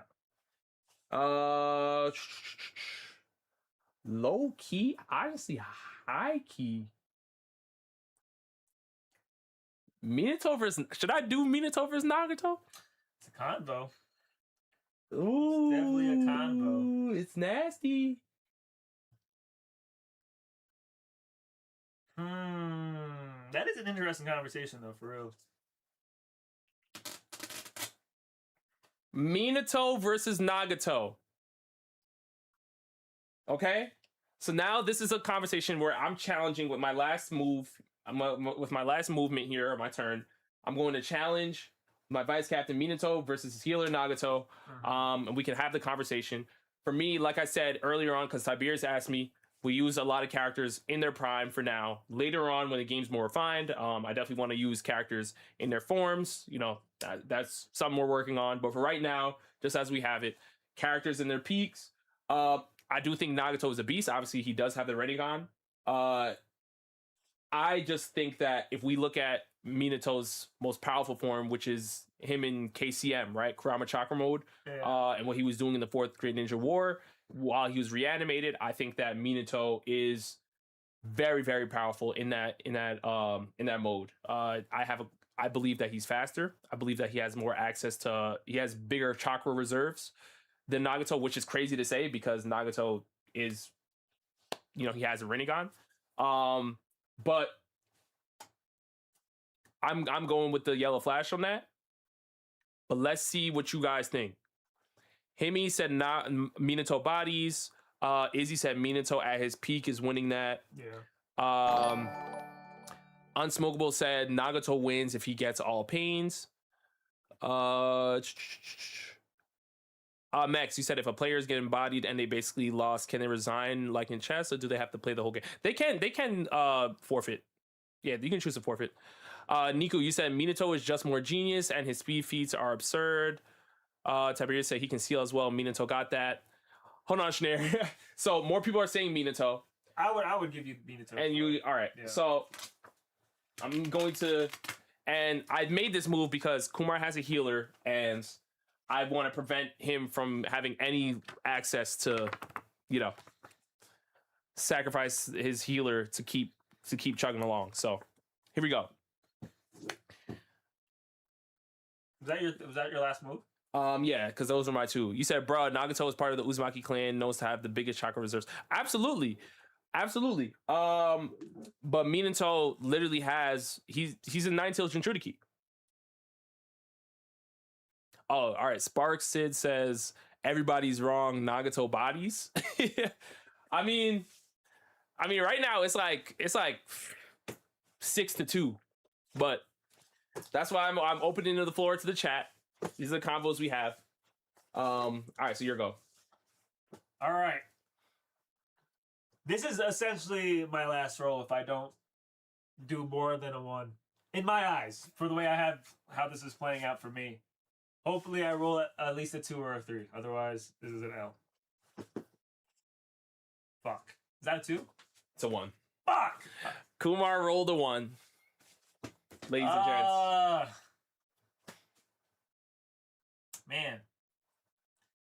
If I use my move, can I still utilize a perk? You use it. Oh, you're right. Shit. Yeah, this is an L. I mean, it's not, but it is. Because we're also doing conquest rules, right? With this game? Yeah. Because what I wanted to do, had I rolled more than a... Actually, no, that didn't matter, because I only used the vice captain perk once. Well, did we? That's I brought back. What's his face? Nagato. I mean, I'll use my one space move. I'll block. Oh, this guy. I mean, it's still a conversation, but it's kind of, Okay. you know. All right. I'm just drawing. Well, we're using. I don't remember if I said that though. If we're using conquest rules. It's up to you. This is your game. What do you guys think? Should Rob? Okay. utilize conquest rules? Okay. So Kumar had a great question. Similar to Conquest, right? When we play Conquest, it's any character that's adjacent to an opposing character that's on your team. So let's say it's up, down, left, right. So for instance, right now, Kumar's card, the pink, has Hashirama. And right now, surrounding him, I have Might Guy, and then I have the Naruto Kurotsuchi duo, right? If this were Conquest, it would be Naruto, Kurotsuchi, and Might Guy all versus Hashirama. Kumar's basically saying, are we adding the Conquest rules into this? Now, when we play tested this, that scenario really didn't happen. But now you guys are seeing the patch notes right now. So I want to ask you guys, do you guys think we should include the Conquest rules that way, where it's like the team battles with the adjacent sides, or no?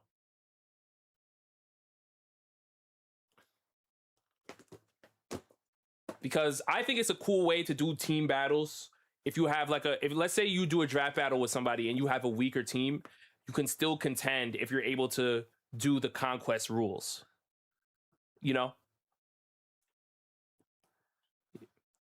Yeah, they're saying add it. Yeah, I think it's better too that way. Granted, Kumar does lose this game, but I think it's better overall because if you're doing draft battles and somebody rolls a way stronger team than you, you can force them into, teams, 2v1s or even 3v1s, right? Which is better. Shin said no, it's his own game, don't add rules. Conquest rules better. Yeah, more strategic. Yeah, I mean, more people are saying to add it. Yes, it completely is its own game. The only Conquest rule is the team up aspect of like cards being adjacent to each other. That's the only thing. But here we go. The big one. I roll a 1, but clearly what I'm going to do is pincer attack. I'm gonna pincer attack Hashirama. I have Naruto, Kurotsuchi, and I have Might Guy on my 1. I'm going to attack. Hashirama is not winning against all 3 of them. Everybody all primed out. So you're getting, peak Naruto, you're getting Night Guy, you're getting all this. So Kumar would lose in literally 2 ways, right? I do have a question though. Yes. Yeah, because Rob essentially he was gunning for Naruto to make it across the board. Yes. He came, which he would have done had I not moved Hashirama here. Yeah. But it inevitably came into a position of them beating Hashirama. But how would it work if I used Hashirama's perk? Like, you guys, do I just move you guys? I mean, it doesn't matter, technically, because if I were to reposition and take away Hashirama's ability to travel, you know what I mean? What do you mean travel? To make it across the board. No, but what do you argue? I'm saying, like, because I'm locked down here, like, I would just have to reposition everybody. Like, would your card stay here the same? Because you know how we're castling my cards would stay there. You can choose to reposition. Right. Yeah, but that would have to be. But again, if I were to use Hashirama's perk to reposition to not lose, this still leaves an opening here where Rob could just waltz right in. Right. I would be able to get in, but you can. But you would be able to put any character you want there too if you wanted to. True. You could put like Madara there, but you would have to do that on your turn. Yeah. Preemptively. Yeah, but you could do that. Nico, you said you don't know. You think Hashirama gets a Loki. Most people are saying Naruto would have got that. But remember, it's not just Naruto. It's Naruto. It's Kurotsuchi. It's the greatest peak form of Naruto. It's the peakest form of Might Guy. So we talk about opening the 8 gates. Yeah. We're talking about Night Guy. Yeah. And then we got Kurotsuchi throwing rocks on the side. Yeah, it's a lot. It's a lot for him to deal with. Hashirama is close to God tier, but Naruto is shown to surpass him in the war. Yeah, it's all together, Niku. It's all together because I set it up that way so he would have to fight me together essentially. Imagine if Naruto gave Ninetales chakra to my guy, and then he opens up the 8 gates. That's like what kind of beast we looking at with my guy. Yeah. And as you guys are seeing, you guys have been dropping strats in here too.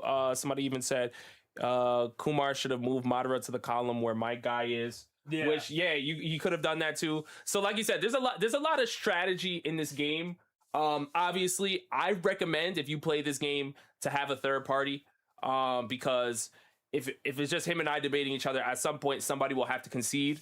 But having we could just go to Google and ask, but that's never reliable. Yeah, I would. AI is gonna tell you whoever, but I'd rather ask y'all or or have a judge if I do this for a video, right? Have like a panel of judges or a referee like I did in like the Shonen Shodown One Piece dice block game thing.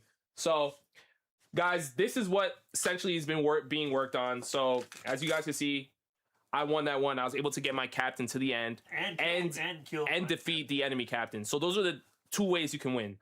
And yeah, this is right now it's called Raid. I don't know if this is going to be the official name of it, but just be on the lookout for some new videos with this being used with some draft battles and stuff. And yeah, I think it's a fun way to do stuff, and I feel like this can even work with video games, right? I have a bag of Smash Bros characters. I have a bag of Pokemon as well. This could work either way. Like you can use Smash Bros characters and you actually play the fights in Smash Brothers with whoever you're playing against or something. It's a fun way to just have fun and have the conversations and unique conversations, like the whole just even talking about just like. Oh, Izzy said definitely needs a panel. Maybe one day, man. Hey, John was in here for DreamCon. Maybe something we can do for DreamCon. Yeah, cool. Shout out John. Yeah, if we could do something for DreamCon, that would be fire. That would be fire for sure. But yeah, we just wanted to show you guys a sneak peek for this rest of the stream. Just to show what else we're. Spark says, "Don't call it raid. Call it incursion." Ooh, okay. That's cool. That's a unique name. Incursion.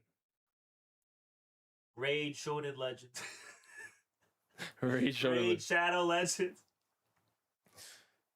Right, that's the name of that mobile game? Raid Shadow Legends, yeah. But that's the only reason why I didn't. I remember having this conversation with Kumar. I was like, Raid popped into my head, but I was like, I know if I say Raid Shadow Legends is going to be the first thing that people think of. Raid Shonen Legends. So I was like, I don't know. Raid but I said, Showdown Legends. But I didn't think of a new name yet, so I just was like, Incursion's cool. I like that. Incursion? Didn't you think of, what was the other name? Siege? But then you're like, Siege. Rainbow Six Siege. Yeah, Siege was the other name. Blitz, there's already Anime Blitz. He has a Blitz game, yeah. Yeah.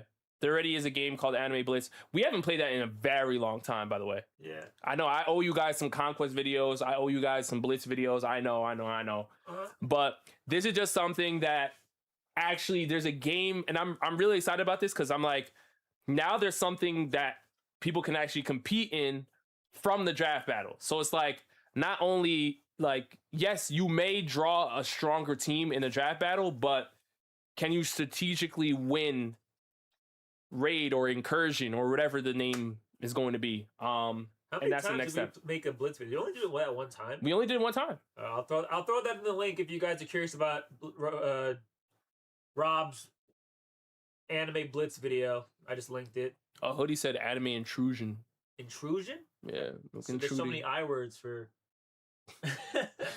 Call it Pound Town? Yeah, you're out of here. You're out of here. This is pretty cool. Thank you, Hoodie. Thank you. Draft tactics. Ooh. Hold on, Trey. Draft tactics? Whoa. Wow. You better be careful. Fucking what the hell's the Final Fantasy gonna come and copyright claim you? Yeah. Oh, yeah. Tactics. Yeah, you're right. No, I think it's cool though. I think they're not gonna give a fuck. That's mad funny. Rob, you don't owe anything. Take your time. Don't turn into Marvel pumping out numbers. Or absolutely, bro. I would never release something that I'm not, you know, that I don't think is a good idea or a good video or anything like that. Can someone explain what the dice did? So the dice just control the amount of turns you can move, right? So let's say I roll a 3, then I can either choose to move 3 spaces with only one character, or I can divide it up between characters. So I can choose one character to move 1 and then another character to move 2, or I could do 3 all on one character, or I could do 1, 1, 1 with 3 separate characters, right? So it just controls the movement. So it's not like people are moving 6 spaces all at once, right? Because then the game will be whack.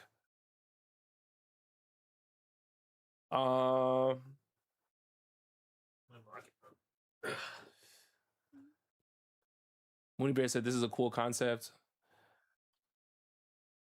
Guess who's going to jail tonight? Yeah, I can't with y'all, man. But y'all, that's pretty much it. That's pretty much it, man. Like I said, this is just a sneak peek. So the next time you guys see this, it will be much more, you know, refined and locked in, and you know, the rules will be explained better. And it won't be as jank, but I'm glad that you guys were able to, you know, at least see something. What if someone rolls the same number 3 times? Then they keep moving. Then they got the luck of the draw. Yeah, they got the luck. They got the lucky hand. But but that's the thing, though, right? Like, I feel like the way the other team will position their team or their characters kind of dictates like how you think about how you distribute the number of turns you have for the dice roll, right? Mm-hmm. So just because I rolled 3 doesn't mean a singular character is going to move 3 spaces. I mean, they could, depending on how the lay of the land is, but that's kind of where the strategy comes into play of how you're thinking about moving your characters and based on how they have their characters placed on the map or whatever. Yeah. How about y'all call it like Summit? Summit. There's a lot. You guys can think of a lot of good names. Yeah, you guys are dropping a lot of good names.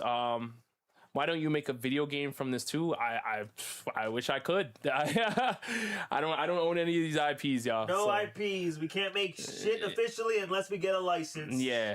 We get approval to license the IPs from the actual people or companies that make the characters.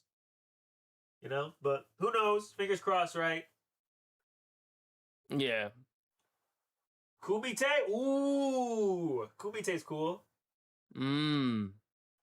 What if this were Blue Lock?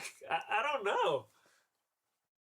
It'd be hard to do with like unless the Blue Lock characters were in like a general anime bag. Yeah, sports anime is a little different because it depends on the sport, right? You would need to literally just play. And again, y'all, we just did this with Naruto, but Rob does have a general anime bag, so I think this game would be even more fun when you have like a huge variety of anime characters to play with. Yeah, when we tested it out, we used general anime, so it was, I don't know, it was random. It was Meliodas and Urza Scarlet or something. It was just very, very random. Yeah, but yeah, yo, Rip, what's going on? What's up? I'm sure. Like if Robert run this again and and showcase a One Piece version with you guys, you know, he could play with Perry. He could play with some of the people we know out here that are up to par with One Piece and. But again, we just wanted to show you guys a sneak peek, and then when Rob's ready, he'll actually do like a full video version. And who knows? Maybe I don't know how would you play this at a con? I don't think you'd be able to play this at a con. Well, Izzy was saying it would work better as a panel. As a panel, right. But I think I think it could work as a panel. Because the thing I like about this is it's not too long of a game because of how small the board is. Like you really have to. It's a quick game. A lot of the time is spent on your thinking more so than the options you have to move with characters. Like Conquest, you guys see those videos on Rob's page, the anime Conquest videos. Those are long games. Yeah, Conquest is a long game. Those are long freaking games. It's so much fun though. Yeah, CP said panel. You got time to flesh it out and explain the rules for more structure. Right. I agree. Yeah, this as a panel would be dope. Maybe like do it like a tournament style. Like explain the rules and then have draft battles that lead into this. Right. And then people that are at the panel can view can hear the arguments or whatever and then pick the winner for each matchup. just going for it. We'll put I it think out it'll be a lot into of the fun. universe because John was here. Maybe could be something that happens at DreamCon next year. That'd be really dope. Yeah, that would be fire. I'm here thinking about abilities and tag systems Yeah, but that's the Yeah, fun of it, right? Just that's- thinking about like for example, freaking. Where's Hashirama? Hashirama's right here. Like Hashirama getting pinched by Naruto and Mike Guy is an awesome conversation because like again like I think that's Hmm. something to think about, like, you know, Naruto and freaking, you know, chakra mode, giving giving Mike Guy some of his chakra, and then what does that look like, right? That'd Right. be fucking sick. Right, exactly. Someone gotta draw fan art of that. Give Mike Guy the Kurama cloak. the Kurama cloak with Night Guy. That'd be awesome. Yeah. Spark said y'all need to advertise when you're going to a next con or something because I'm from London. We usually I'll do. fly down. Yeah, I mean we need to do a better job though. I 'Cause, mean, to be honest, guys, that is true. I mean, for the most part, when it comes to conventions, unless we get invited to one ourselves, we haven't really. Most of the time when we go to cons, it's been on our own time, on our own bread, like on our own dime. We usually hit the biggest cons we can for just the bang for our buck, you know? So we're always going to be hitting up a New York Comic Con. We're always going to be hitting up, which is in October, by the way. So if you're thinking about going to New York Comic Con or questioned it, you'll see us there. We always go to Anime Expo in LA every 4th of July weekend. That is the biggest anime convention in the country. And, you know, you always see us there. Anime NYC, I usually always go, and Rob does, but unfortunately this year I can't go or wasn't able to. That's in August, the end of August. We have yet to go to San Diego Comic Con. That just happened last weekend because Yeah. it's hard to get into that one. It's hard But to we get- normally always hit up Anime Expo, MomoCon sometimes in Atlanta. Yeah, I think this is the first year I didn't go to MomoCon Yeah. in a while. But I've been to like 4 MomoCons, like 3 or 4 MomoCons. I've been to like 3 DreamCons. So, yeah, I mean, you know, we definitely try to hit more cons for sure. It's just trying to make it work because there's a bunch of cons. We go to Level Up all the time. Yeah, but I mean, yeah, we're based in Vegas. We're from New York, but we're based in Vegas right now. So any of the Vegas cons we obviously go to because it's our backyard, like Anime Las Vegas or Level Up Expo. Anime Las Vegas is in March. Level Up Expo here, which is the biggest anime convention in Vegas, is in April. Evo just happened was it June? Or July? No, it was June. Yeah, end of June. Yeah, so Rob went to his first Evo, which is a fighting game tournament convention, but like it's still something in our backyard. So we went to that. If you guys are into fighting games, though, we see a bunch of people running content there too, whether it's anime content or manga content, stuff like that. But for the most part, we try to hit up the most popular conventions every year. So Anime Expo, New York Comic Con, Anime NYC, what have you. So yo, Tokon was mad fun. Yeah, facts. Evo was hype. Oh God, my legs. Let me get up. All right. Well, y'all, we love you. We appreciate you, man. I guess what next stream will be Tuesday, or Do you want to give them the heads up now, in terms of when you plan on doing Anime War with viewers? I gotta figure out when. I don't know if that'll be Tuesday or Thursday. Yeah, so you guys know Rob has done anime draft battles against viewers where I pull for you guys and then you guys talk to him via Discord to have the conversation of draft battles. But we're thinking about doing, you guys have seen his Anime War shorts or the Anime War. Have you done long form with Anime War? Yes. Yes. I did with Oh, Pika, yeah, you did. Pika Yeah, Ren, Jared. So he's thinking about doing an Anime War with viewers for a stream. So I would be playing for you guys, but you would be talking to Rob about having the debates about which character wins in a 1v1 situation when we're randomly drawing from the pile of cards that we randomly draw for each other. So we'll give you guys the heads up in Rob's Discord, of course, but obviously when that's going to be going down, you guys will be noted on that. But Set the table up in here, tabletop. sooner rather than later, of course, because he was thinking about doing that for today's stream, but we figured we'd give you guys more time to prep for that and give Rob more time to prep for that. Yeah. Real quick, Rob, why did you say Shamrock is Shanks level, but then put him 12th place in the top 30? I think I said it in the video, but I feel like I couldn't put Shamrock over the Gorosei without more information. Totally. So that's the only reason. Absolutely. Putting him over his superiors, I have to see more. But, you know, that was the only reason. But again, love you guys. I appreciate you guys rocking with with us. Wait. Make sure you rate somebody on Twitch. Yeah. Oh yeah. I gotta remember that. I'm bad at that. You gotta give back to the community. No, I totally forget. Wait, you have to have TikTok Live open in order to go live on TikTok. Well, it opens automatically on your I gotta set that shit up. Yeah, but yeah, Let's see who's on. Oh, let me. Oh, Sayer Ran. Oh, Afu send you popping. Hold on, let me look on my Twitch. All right, hold on. We're gonna raid somebody if you're over on Twitch. We appreciate y'all sticking around. Yeah, though, thank for you the so stream, much, for the whole seriously. stream. This was dope, man. I really appreciate it. And like I said, yeah, if you guys want to participate in more stuff, like we're going to be doing Anime War with Discord and stuff. So if you're still in here from the Discord, thank you for pulling up. Thank you for dropping your hot takes. We're going to be doing more stuff with the Discord. So yeah. Oh, let's raid Cool All right, Sticks. Max. He's playing the Avatar fighting game. Remember All right. Cool-Sticks? Of course I remember Yeah. Acoustics. All right, so if I you're don't on know if- Twitch, we're gonna raid our homie Cool-Sticks. He is a fighting game player, but he's also very into manga and anime. He's based out of New York. He's a great guy. He talks a lot of shit, but you know that's what makes him fun. And yeah, if you have the the Avatar fighting game, come see Is it me like this, online. right? Yeah, go see him Yeah. online. And until then, I'll also be waiting for Marvel Tokon as well because that game was mad fun. What I think about Miguel from JJK, Miguel's smooth, man. He's smooth. You Yo, know? appreciate you, CP, and everybody else. Stay safe. Thanks for sticking around, and we'll catch you guys in the next Yeah. See you guys soon. right now.